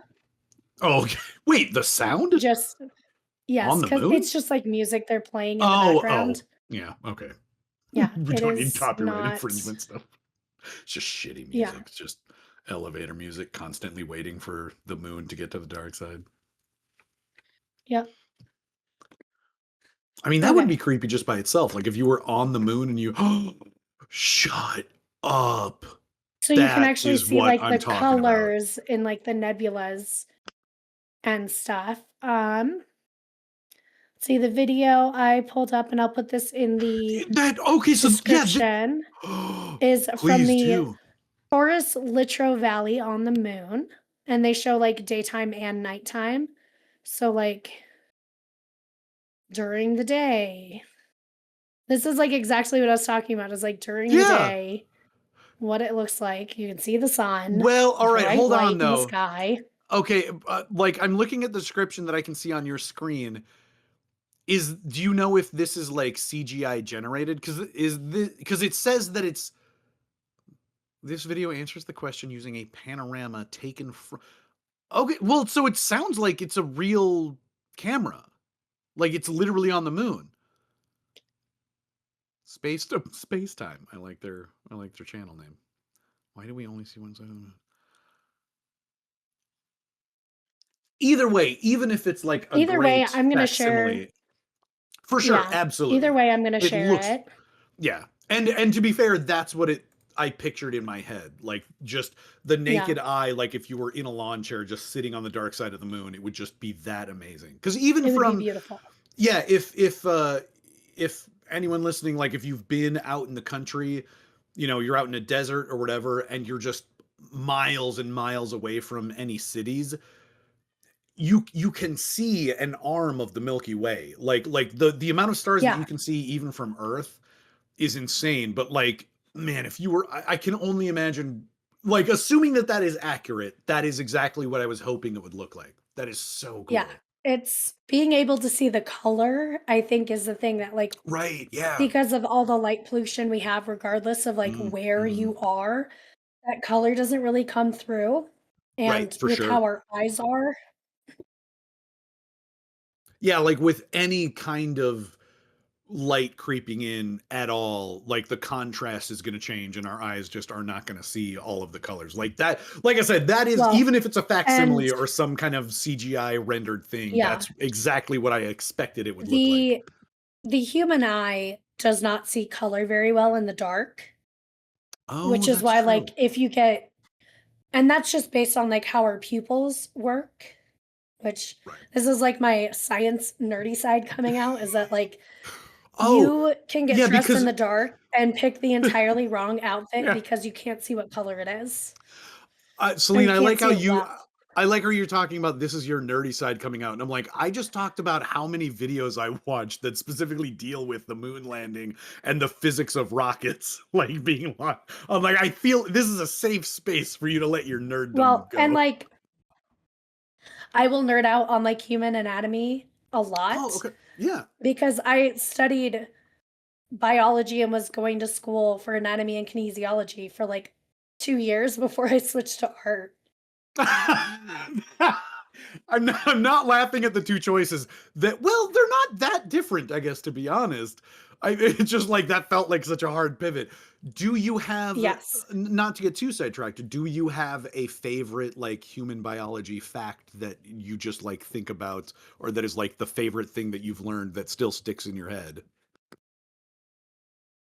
I mean, even if it's just like weird hair follicle Mm. stuff or like fingernails or your eyes poop on themselves or something. I don't know. Our bodies have to deal with waste in some ways. Like maybe the eyes do something. They're technically an Um, orifice. I think the one that gets me is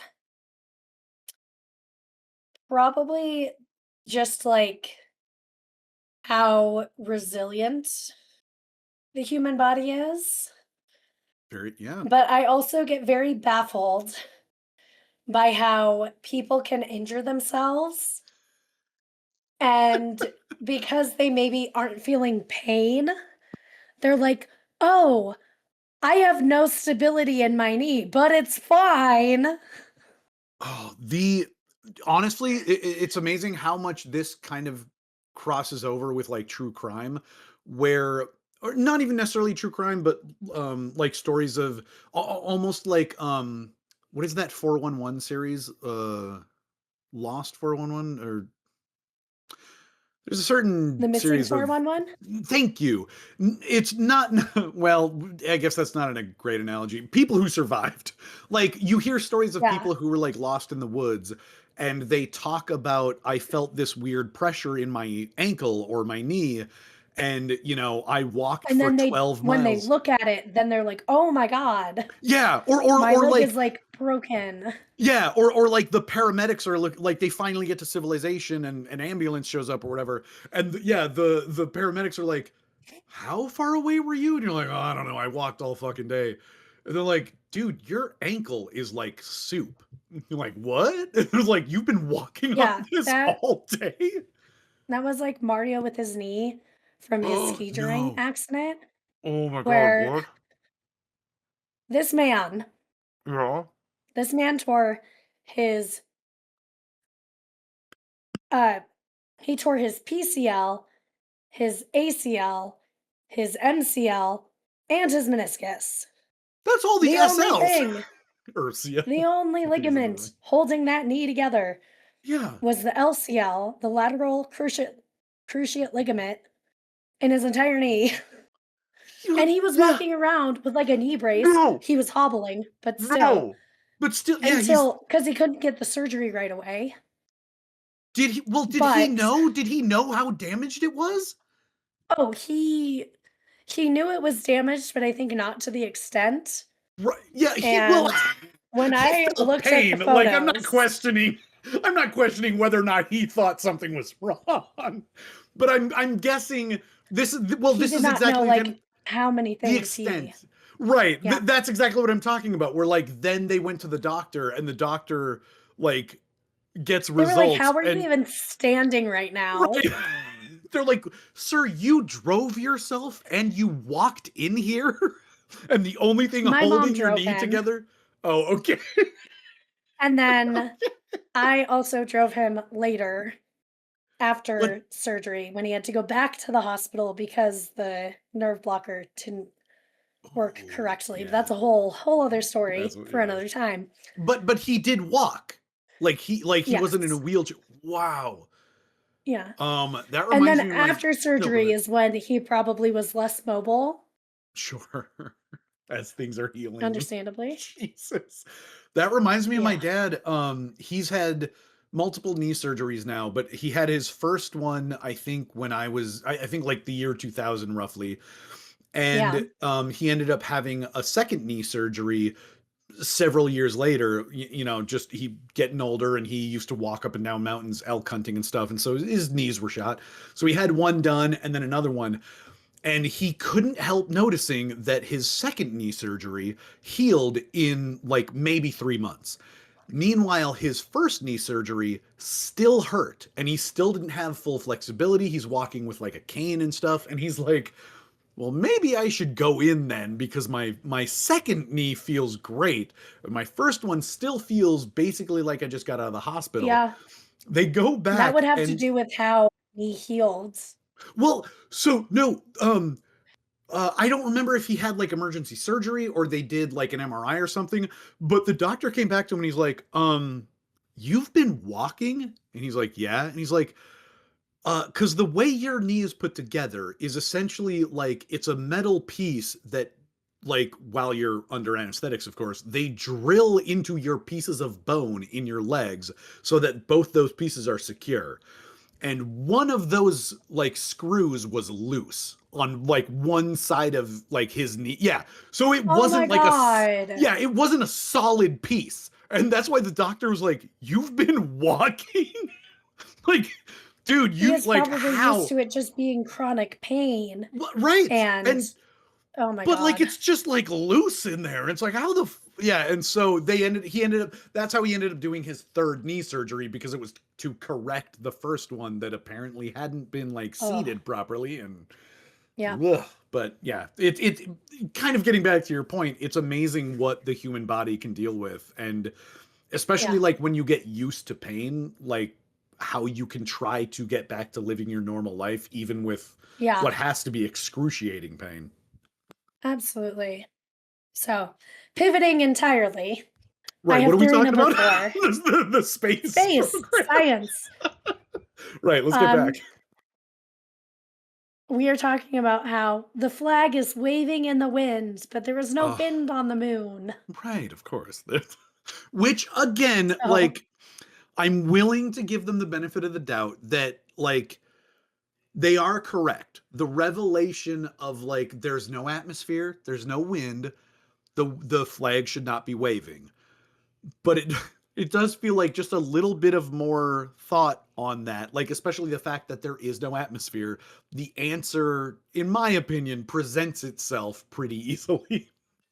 so this is correct. The moon does not Right. have wind.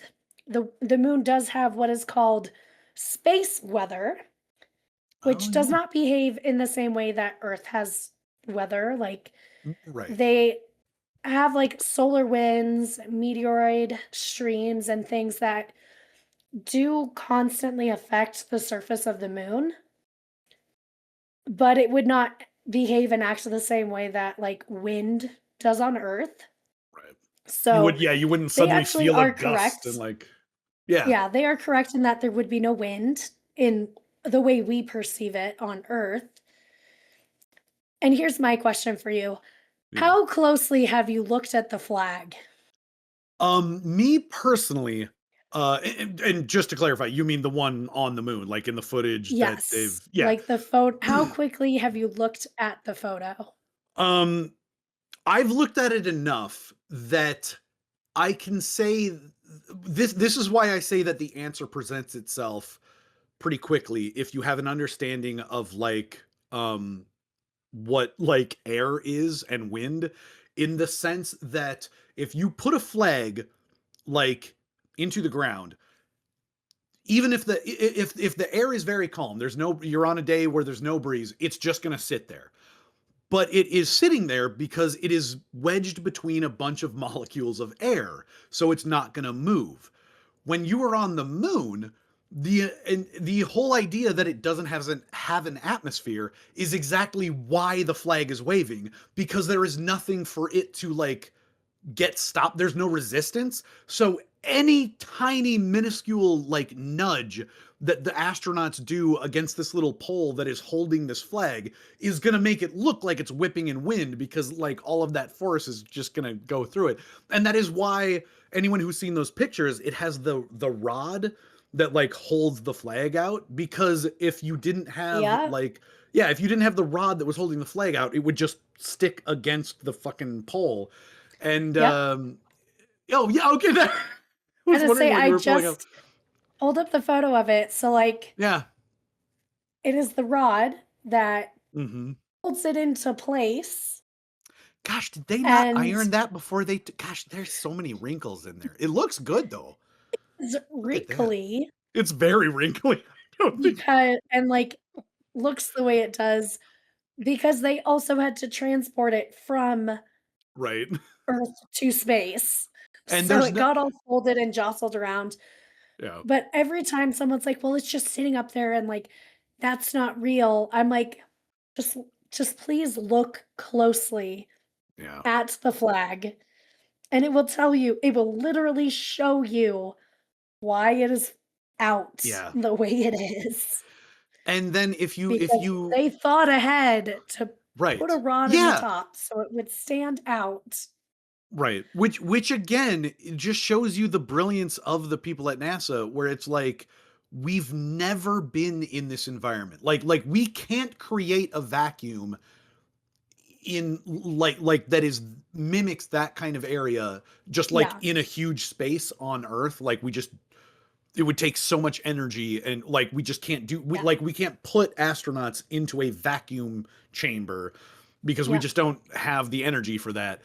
But it's like, we still already understood what would happen with that flag because of just studying physics. yeah, It's like, but they had to put a rod in it because they knew nothing would happen. Like, they the knew it would flag fall wouldn't look flat. like it. Yeah, yeah.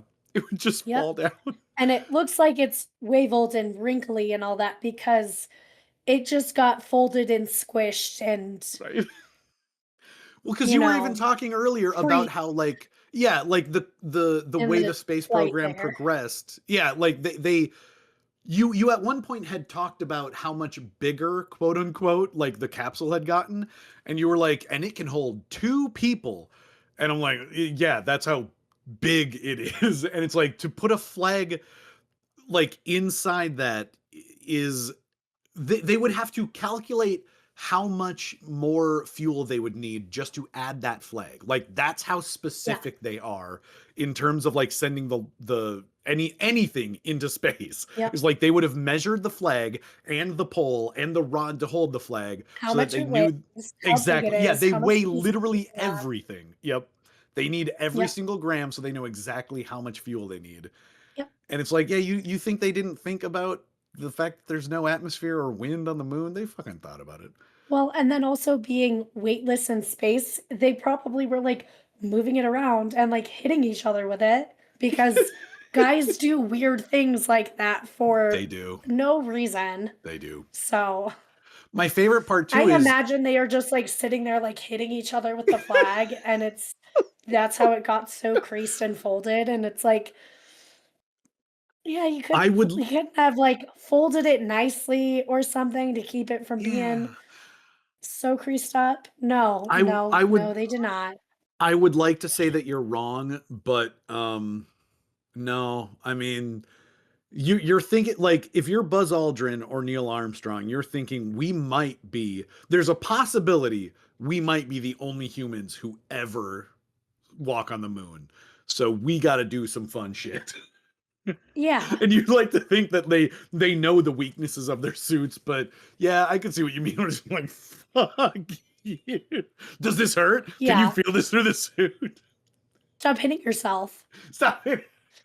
I do like they have sort of like outtakes that they especially at the time they didn't release to the public, but where they're clearly still getting acclimated to like walking and they just fucking fall over and then they're trying to like get yeah, and they kind of look like a an action figure that a child is playing with because they don't have like full range of motion and they just look weird. And they're like, we can't let people know that like these, top tier Yeah, peak physical conditioned dudes are just like falling apart on the moon. They're like, yep, I mean, even just try to think about that. The concept of less gravity, not even zero gravity, because even like being in a pool of water, you yeah. can kind of get a sense of that, but just lighter gravity. Like you can just It bounce would and be like fun. it would be fun, but your coordination would be completely off. Like even Oh, just simple yeah, movements would be different. So you think of like a video game where you can just sort of like turn down the gravity and then you can like jump really far or whatever, but no, it would affect every piece of your yep. movement and coordination. It would throw you off so Well, and bad. like the suits are really stiff with how everything moves. Right, So yeah. it's hard to have fluid movement like just on Earth, let alone Right. in a place where you have no, like, very little resistance for anything you do. Yeah. Well, and think about too, like It's, they're yeah, yeah, they create, like a space shuttle. Well, I suppose not a shuttle at this point, but like they create a rocket, they create a little capsule, and then this thing that can go to the moon, and all of that has to resist the vacuum of space. And then you're yep, asking these people to trust that these suits are going to maintain pressure that they're used to on Earth when they go out into what is essentially just the vacuum of space on the surface of the moon. And I'm yep, like, I mean, that is a lot of trust that you're putting into scientists who have developed the suit. So I'm like, any tiny little pinprick and you suddenly lose a bunch yep, of air in your suit and pressure, and it's like you're kind of yep, just fucked. yep. So this brings us to theory number 5, Oh, I our don't know final if theory. okay, I might not be familiar with this one. I wasn't sure about five. If we really went to the moon in Hmm. 1969, why have we never been back? Oh, okay, I've definitely heard this one. I'm gonna, with all the things I watched, I'm gonna have a couple things to say. First of all, technically we have, just because Yes. like, yeah, we did multiple missions, but there again, it's like the general zeitgeist and like uh uh uh attention span of the American Yeah. people, where it's like after that first, like the first one is amazing. The first one is, the giant leap for mankind. Everything else is like, you guys are just fucking Eh, around now. Like, we kind of don't care. So it's like technically it's we have gone back. yes, But we if have. if I may predict something that you might bring up, I know a lot of them, um, they tend to bring up a quote by someone about how we don't have the technology anymore to go to the moon, and they will talk at length about how, like, if we really went to the moon, why would NASA destroy the technology? And it's like, we didn't quote unquote destroy the technology. Everything that we had when we went to the moon back in the day was single use. We Yeah. know how it works. We just haven't built it again. So technically Yeah. right now we don't have the equipment to do it. We could build it. It's like we have to build it. Yeah.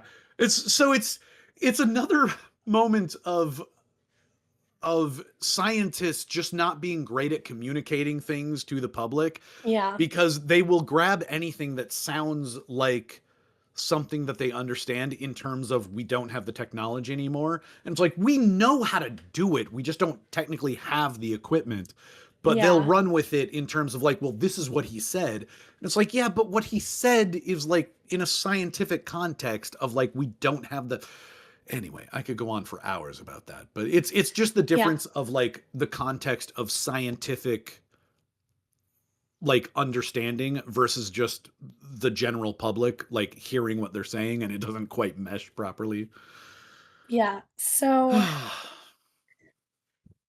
we have to remind people that Apollo 17, so we've had missions, whether they were successful or Right. not, Apollo 1 all the way through the number 17. Yeah. And Apollo 17 was the last mission to land astronauts on the moon in 1972, with people having never returned back to the moon. Yeah. Not because we didn't ever want to go back to the moon in the first place, but because priorities changed. Yeah. And this is specific to the geopolitical climate because what was happening in 1972? Was that Vietnam? Vietnam. Okay. Yes. I was like, I don't know history great, but I'm like, you were talking about, I'm like, yeah, there were definitely certain priorities that shifted. I'm like, I'm pretty sure it's Vietnam. Yep. So going to the moon and like doing these fun like side projects kind of not important when you're going to war and people are Yeah. being drafted into this Yeah. war because everyone is so against it and Right. having major political and social upheaval over something. Yeah. Nobody's thinking about the moon. Nobody. So, Well, and I do appreciate the way that you put that of like a side project, because especially back then, like our main focus was like getting there, and we definitely yeah, wanted to like get samples. We wanted to get a little bit of like data and sort of telemetry of like what it's like to be on the moon and that kind of thing, but we yeah, didn't really have technology to like understand what we were doing or what we were learning. So especially when Vietnam starts happening, we're like, yeah, okay, we got to stop. Like, it really, especially for the time period, it really was just kind of a sort of glamour project. yeah, It started just because we wanted to beat the Russians. Like, that was it. We wanted to beat the Soviets to the moon, and then we did. And then it's like, well, we kind of want to keep this ball rolling, and then Vietnam happened. yeah. So, along with that, we then also had our attention turn from the moon to Mars. Yeah. And I can say, going to school and stuff, that there's still a huge focus on Mars, with everyone talking about all the different Mars rovers and all the different things that we are learning and doing about Mars. So it's Yeah. like moving from like, okay, we went to the moon. What is next? What is out there that we can Yeah. do? Oh man. Because And it's we learned fairly quickly that we can't really go to Mercury or Venus. So what's I next? am surprised. Mars. I was gonna say I am surprised, and I don't know if this is coming a little bit later because it's not really related to like the space race or the moon landing. But if I'm not mistaken, humans have gone to Venus, and it was the Russians that sent a probe to Venus, and I believe they're the only ones that have done it, and it's the only thing that has ever been there. Like China, not us, the US, no one else has ever gone to Venus, but they did land a probe, and that's the only reason we have several pictures from the surface of Venus, and it is Yes. kind of horrifying. Like, if you're pulling up pictures right now, it's sort of it's very similar to the surface of Mars, actually, just kind of a lot of rocks and shit, except it looks like an atmosphere of urine. Yes. So Okay. you are correct in that we have never put a person on Venus Oh, definitely simply not a person. Yeah. because no. The pressure would Anytime kill them, I think, and the heat. yes, the pressure is 92 times that of Earth. Yeah. And Yeah. I'm reading that from a statistic, not Okay. I don't just know that off the top of my head. Right. Um, Right. and robotic probes, from what I understand, with how hot the temperature is, Yeah. they can only last for so long. So when they're Yeah. on there, it's a very short period of time.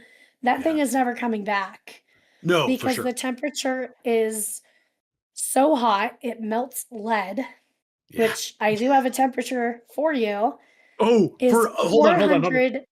Oh, okay. No, you already said this go. I'm assuming uh, that's Fahrenheit. 485. 464 degrees Celsius. So what do Short. you think that Oh. is in Fahrenheit? Oh my God. Okay, I have to look that up now. Oh, I don't have that. Hold on. Take a stab at it in Oh, Fahrenheit. in What fair. do you Okay, think take a that would stab. be? Well, it's weird because it like it kind You of know like 464 is Celsius. because it sort of goes on like an exponential sort of gradient thing. I'm gonna say 740 Fahrenheit. 867. Damn it. That is so I would hot. say still very high. So well, and think about like a generally average day in Minnesota during the summer is like 85, and that is literally 10 times hotter. Like you I feel like every 85. time I'm there in Minnesota in the summer, it's like 100 degrees, 100% humidity, and Oh, come every on. single time I'm fucking dying and I'm like I would inside, Come on, Celine. No, please. I was gonna say it's just the humidity. It pretty rarely gets too high. No, because like it'll be 86, and then with the humidity, it feels like 110, but it's just because of the humidity. But it's I not mean, like we're every on time we fucking go, it is Venus. also like August. in It's just August when it is hotter than hell. yeah. And I will admit that as a kid growing up, I always assumed that Minnesota was just like, oh, we have the best. We've got like big hills you can go skiing down. The winters are amazing, and then the summers are also amazing. And then I did learn eventually the difference between a dry and humid heat. And I was like, why the fuck do we live here? Because these 10,000 lakes make the summer fucking insufferable, which is why we invented AC, because it's the only way that you can survive. Like the fact that when my brother first moved out to Seattle, there are a lot of Mhm. places where you can't even like you can rent an apartment that doesn't have an AC unit because they generally just don't need them. And I'm like, there are places you can live where like you don't have air conditioners. I'm like, yeah, because living in the Midwest is fucking crazy, and that's why the property value is less and like cost of living We because it's never we shittier. never had AC growing up. In Colorado, ever? Mhm. Yeah, Fuck my that. parents never had AC. Wow. But what we would do is you Yeah. open everything kind of Okay. like you crack it open overnight, unless Oh, you know sure. it's gonna rain. It cools off the whole house and you shut it all early in the morning. House stays Oh, cool. okay. Wow. That's why like you're not supposed to just like leave the doors open because you're letting the cool air out. Yeah. I see what you mean. Interesting. But Okay. we always had, because my dad was a plumber, in floor heat. Shut up. Oh, that's Oh awesome. my god. That's I why will. my dog used to like sleep on the floor underneath the bed because she'd get warm and toasty. Oh, yeah. I And I will would say this. like in the morning lie on the floor in the bathroom because like the tiles were warm, and I'm like, oh, it Yes. feels so nice.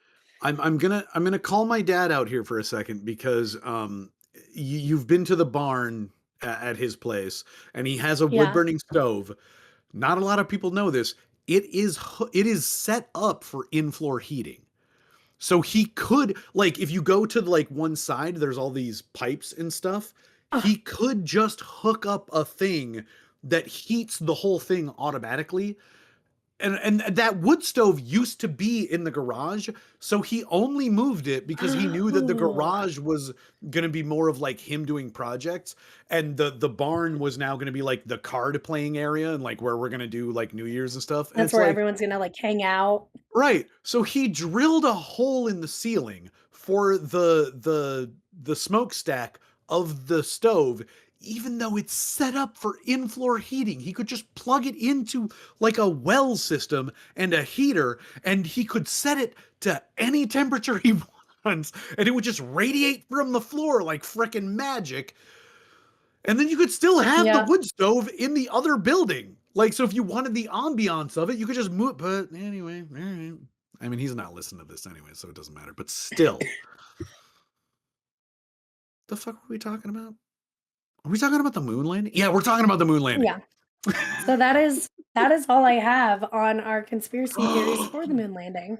Are you serious? Are you serious? That I am serious. I'm just a little disappointed in the fact that because now we have to do this off the cuff. There is one more thing that we haven't talked about, and that is how they Oh, faked it. Did you really not? I mean, come on, yes. Celine. I, Oh, you know, Celine. I being me, I'm like science. We're just gonna discuss how it actually But happened, and we're not gonna talk about okay. Oh, but okay. I'm gonna say, but I have like watched videos and stuff on this, and I know Sure, that sure. what a lot of Okay, so people we could. believe they did is that they rented out like a movie set, Hmm. made their own like little space moon like setting, like in a Yep. movie studio, and Which, just to filmed be it fair, yeah, would there. be consistent with like the one thing I will give them is that the lighting that you see in a lot of those photos is very consistent with what like a black and white like film crew would get from like a single like Absolutely. big, yeah. So I can totally Yeah. understand how they would get to that kind of idea of like, well, it was filmed on a soundstage, but Yeah. like um for anyone who's interested, before I delve deeply into this, which they're not too deeply, but we don't usually do this. Like usually you just have like all the research, but we're Yeah. gonna try to just go off the cuff. Before I go into it, there's a movie starring Rupert Grint, which for any Harry Potter fans is Ron Weasley.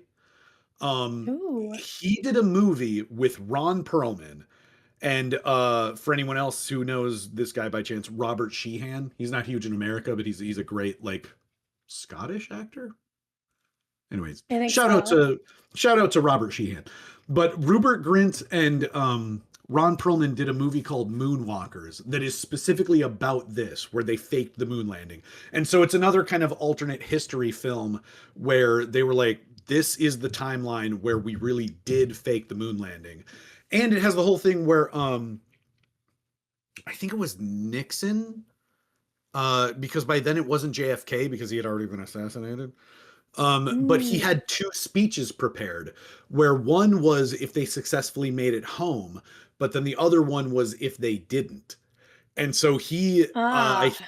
yeah, and the one, I should almost look that up. The one where they didn't make it home is very poetic. It's very beautiful, but it talks about how like we will forever appreciate the sacrifice that these brave Americans have made as their remains stay on the moon forever.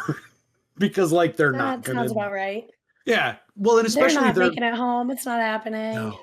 Well, and like they're not really gonna decay because there's bacteria in our bodies that like after you finally suffocate on the surface of the moon, like the bacteria would deteriorate your body and, you would decompose to a certain degree. But ultimately, you're just in Yeah. sort of like a sardine can of a human body shape. And so your body would just kind of dehydrate and just stay there. Anyways, what I was getting Oh, at is that a lot of people um, have a theory that for whatever reason, Stanley Kubrick was tapped by the American government to create this fake moon landing. And I do feel like there's something to it in the sense that the plan was if something went horribly wrong during the actual mission, they could cut to these actors who are in suits on this incredibly elaborate set. But a lot of people also believe that Buzz Aldrin, Neil Armstrong, and their capsule pilot, I think his name is Michael. Oh shit, I think I looked it up. Mike Collins. So he was the yes. one who stayed in the capsule while the other two went to the surface of the moon. The idea is that they were showing the launch live, and then they cut to like pre-filmed footage of just a general rocket from like previous missions they'd done of a Saturn V flying into the sky. And meanwhile, while that footage was cut away from, they would spirit away all of the astronauts to some place in like Atlantic City where they would get coked up and like supply them with hookers and stuff for the weekend, or like however Oh my long they were supposed to God. be. Yeah. And then simultaneously they would have these actors in this studio doing the actual moon landing, uh, Yeah. being lit and professionally shot by Stanley Kubrick. Because a lot of the things that people also bring up is like, how could you have an exterior shot of Neil Armstrong taking the first step onto the moon when they're the first people on the moon?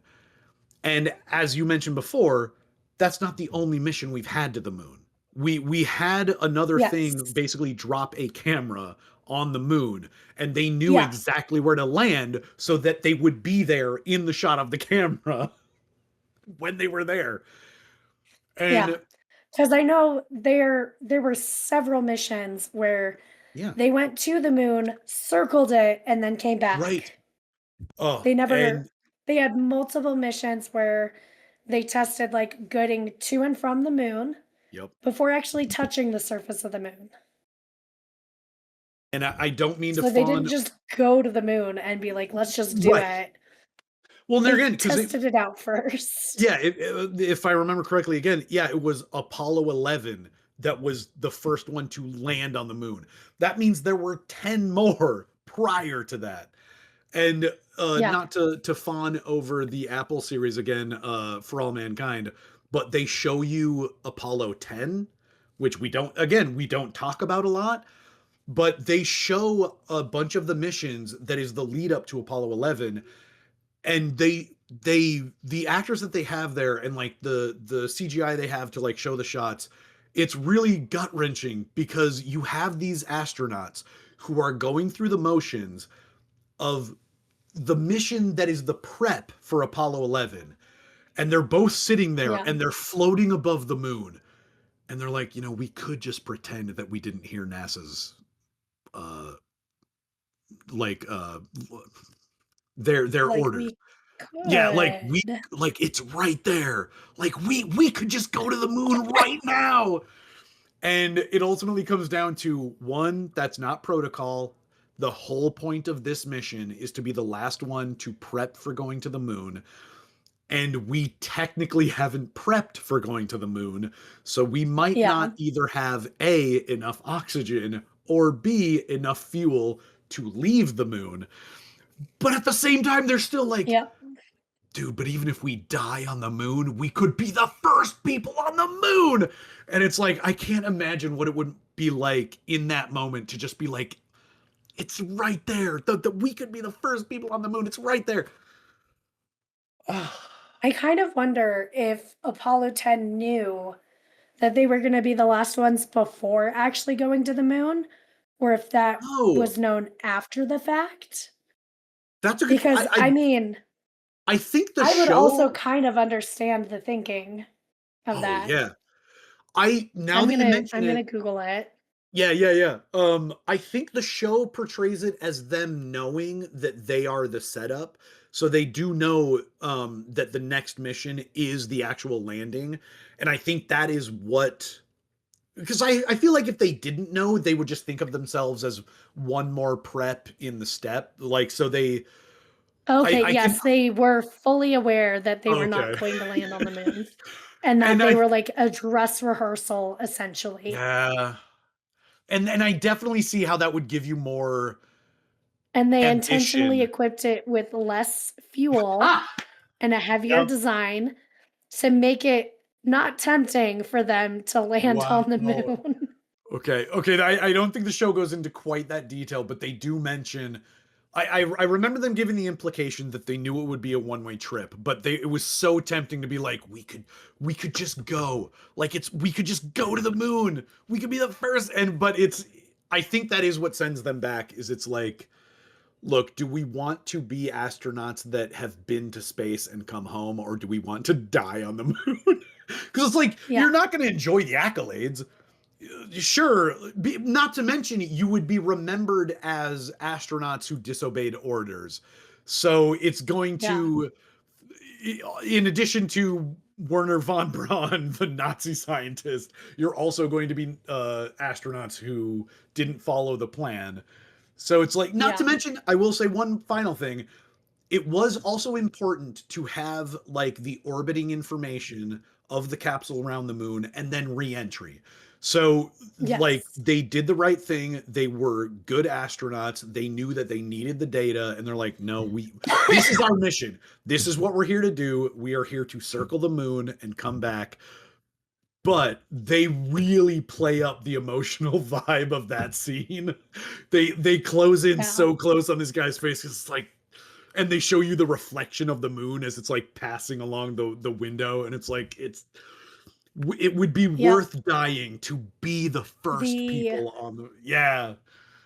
the commander Tom Stafford for that mission told NPR when they asked him about it. They're like, "Well, weren't you Yeah. tempted?" And he's like, "No, because the lunar module itself didn't have enough fuel for them to get back to like the ship to get back."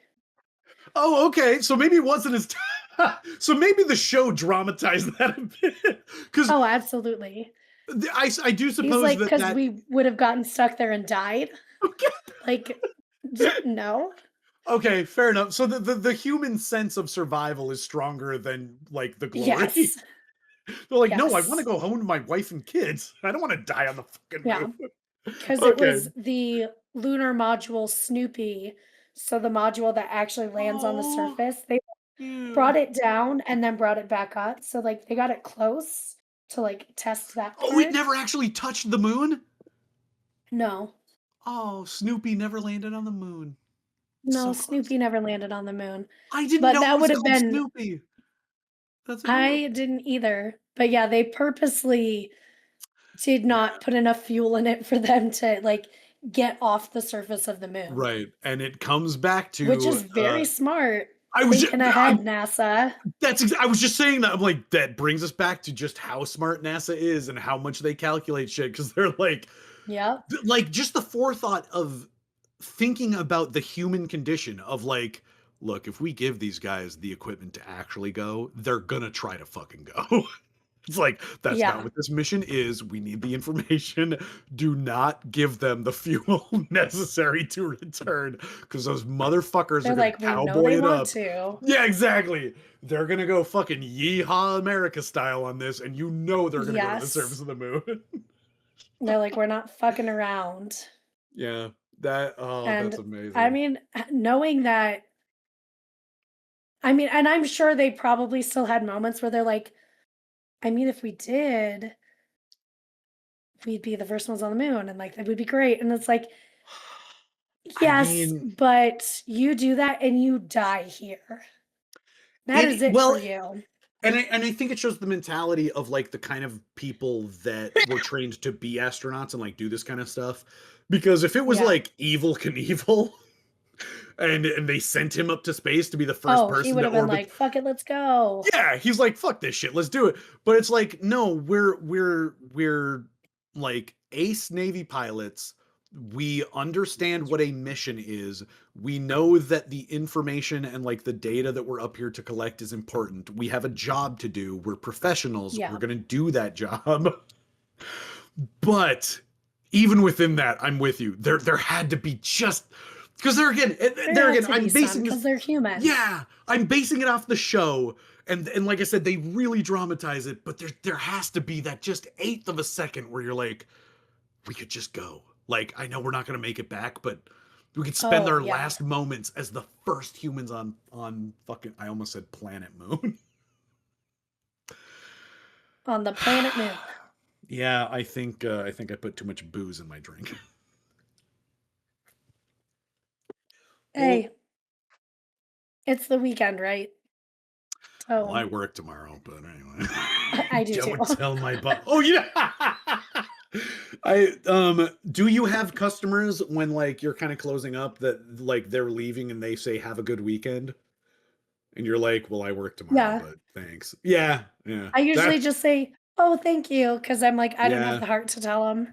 Ri right. No, and I have some people on my route that I talk to fairly regularly, and, like, when I first started this route, there were a couple times where I'm like, "Well, I'm working tomorrow, but yeah, you have a good one," and the sadness Yeah. that overtakes their face.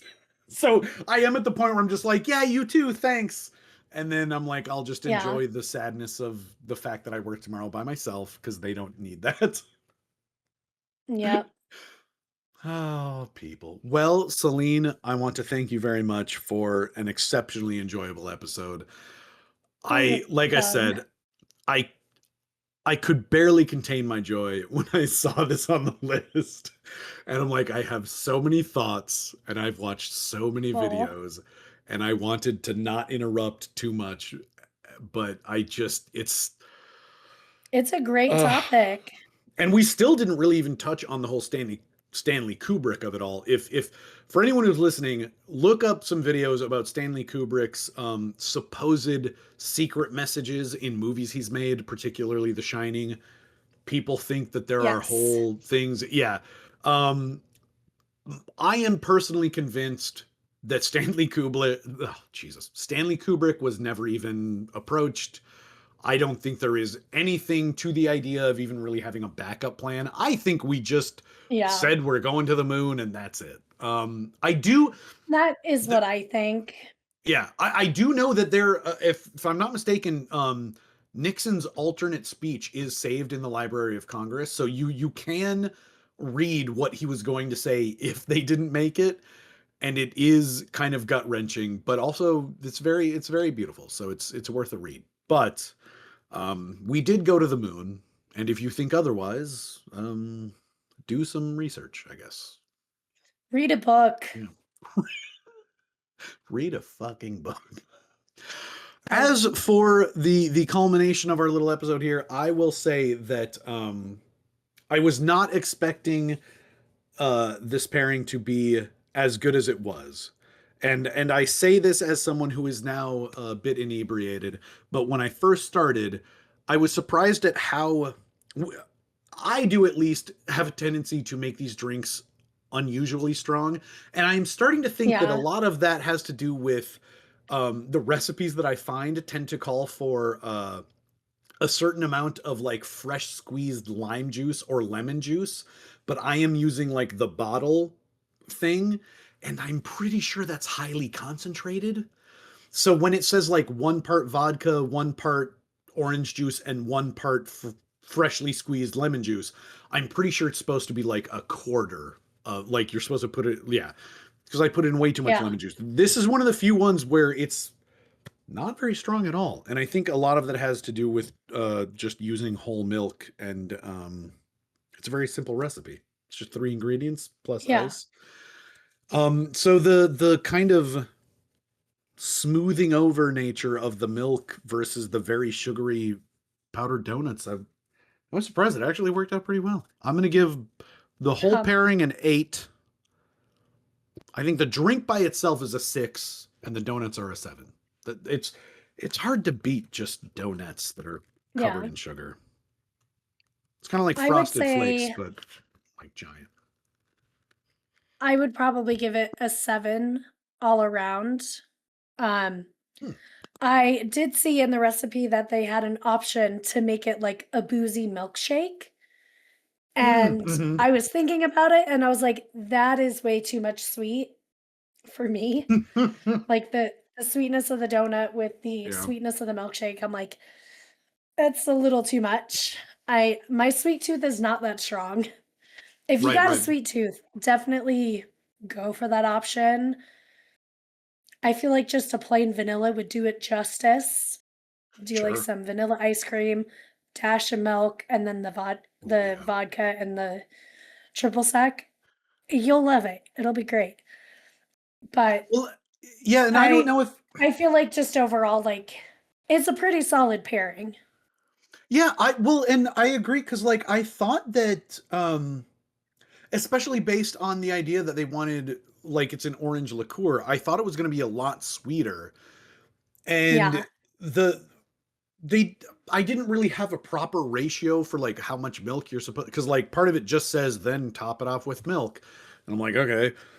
And so I think there's some dialing in that can be done with like how much milk you add to the alcohol. But when I first took a sip, I was like, this is kind of bland. Like there isn't a whole lot of like if you like milk, it's great. And as we've been doing the recording, I've kind of messed with the ratio. But there again, like I think you and I are kind of similar in the fact that we don't have like super huge sweet tooths. I do love a Yeah. powdered donut, and I think the the milkiness of the drink actually was a better pairing than I expected it to be. So yeah, happy accidents. Yeah, You I know, agree with sometimes that. yeah, sometimes things just work out. Yeah. Yeah, we've been on quite an adventure, and I don't regret any of it. Mhm. It feels like we ourselves have been to the moon and back, and now we're here to tell the tale. And Yep. you know, speaking of tales, if listeners, if you have any suggestions either for topics or for pairings, you can email us at peculiarpairingspod@gmail.com. You can find us on the app formerly known as Twitter at peculiarpairpod. You can check us out on Instagram at peculiarpairingspod. And please check us out on Patreon. And if I'm not mistaken, we are now on TikTok, and I saw you put a post up on YouTube, so we're I kind of everywhere. did. Yeah. I've actually been putting our new episodes on. Unfortunately, it is just audio only, so I don't have any visuals yet. But I've I mean, also been adding that's fair. our older episodes, and Really? eventually I will add them into like different playlists based on topics so that for all of Oh, our listeners who are like just into true crime and like only want true crime episodes or want to just like binge a bunch of crime can yeah. listen to that, or those who like more ghost stories, more of the history, the conspiracy theories. It'll be like organized for you all. That's pretty cool. Just I have not yet because I've done like 2 episodes. no, I saw that pop up on my phone. I'm like, oh my god, this is like to put all this Yep. stuff on YouTube. I've had a number of coworkers.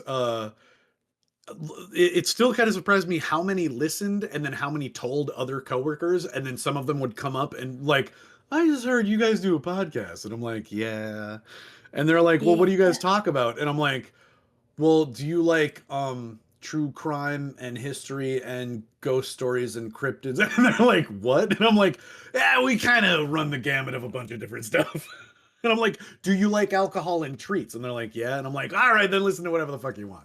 Yeah. Like they're all good. It's storytelling with a treat Yeah, it's paired great. in a peculiar manner because Matt doesn't typically know much about the topic. That is kind of Sometimes Matt does, sometimes. but that is Oh on purpose. It is by design yeah, and oh my god, I because the would like. pairings are that much better. I just have to say, like, I was still so excited when I saw the list, and I'm like, oh my god, the fake moon landing, and it just it's kind of topped off my night. I'm so happy. And speaking Good. of being happy and topping off our night, you know, we know that times are a little rough right now. They seem like they just keep getting tougher. And you know, if you don't have any like dollars to throw our way on Patreon, we would absolutely love, you know, a like, a love, a 5-star rating on whatever platform you listen on, a Yeah. review. If you could just say that, like, hey, this was great, and that would be wonderful. So thank you very much, and at the very least, thank you for listening. We appreciate you being here. Yes. Celine, do we know what we're doing next week? Yes. We are Oh talking boy. about the zone of death. Based on your face, you don't know what that is, which is No, great. and I even like it's such a striking name that I'm like, for just a few seconds I'm like, oh, you've got to know what this is. Like, you've had to have heard of this, and I'm like, To be nope. fair, until I had it, like, come up on a list when I'm, like, looking for topics, Oh, I had never heard of this, and then I was like, oh. "Oh, this would actually be interesting." Well, this will be a little tease for the listeners then, but when we're actually done recording, I'm going to give you a theory of what I think it is, and then we will reconvene Oh, next week. Because I think, yeah, now that you mention it, I think I know what it is. So if you want to find out, maybe you should join us next week. Why not? yeah, Yeah. So we'll see you next time. Thank you everybody so much. We appreciate it. And we will see you in the future. yep, Bye-bye. Love a good mystery that leaves you wanting more? Check out my podcast. Hi, I'm Kadra, the host of Perplexity, a mystery podcast. I tell tales every single week that have left me perplexed. You'll hear true crime cases, mysterious disappearances, learn about cults, hear baffling sightings of cryptids, chilling paranormal encounters, and even dark and weird history. I release new episodes every Wednesday, and you can listen anywhere podcasts are available. I'm also on Patreon, and you can even watch me on YouTube. Perplexity, a mystery podcast. Stories that will leave you perplexed.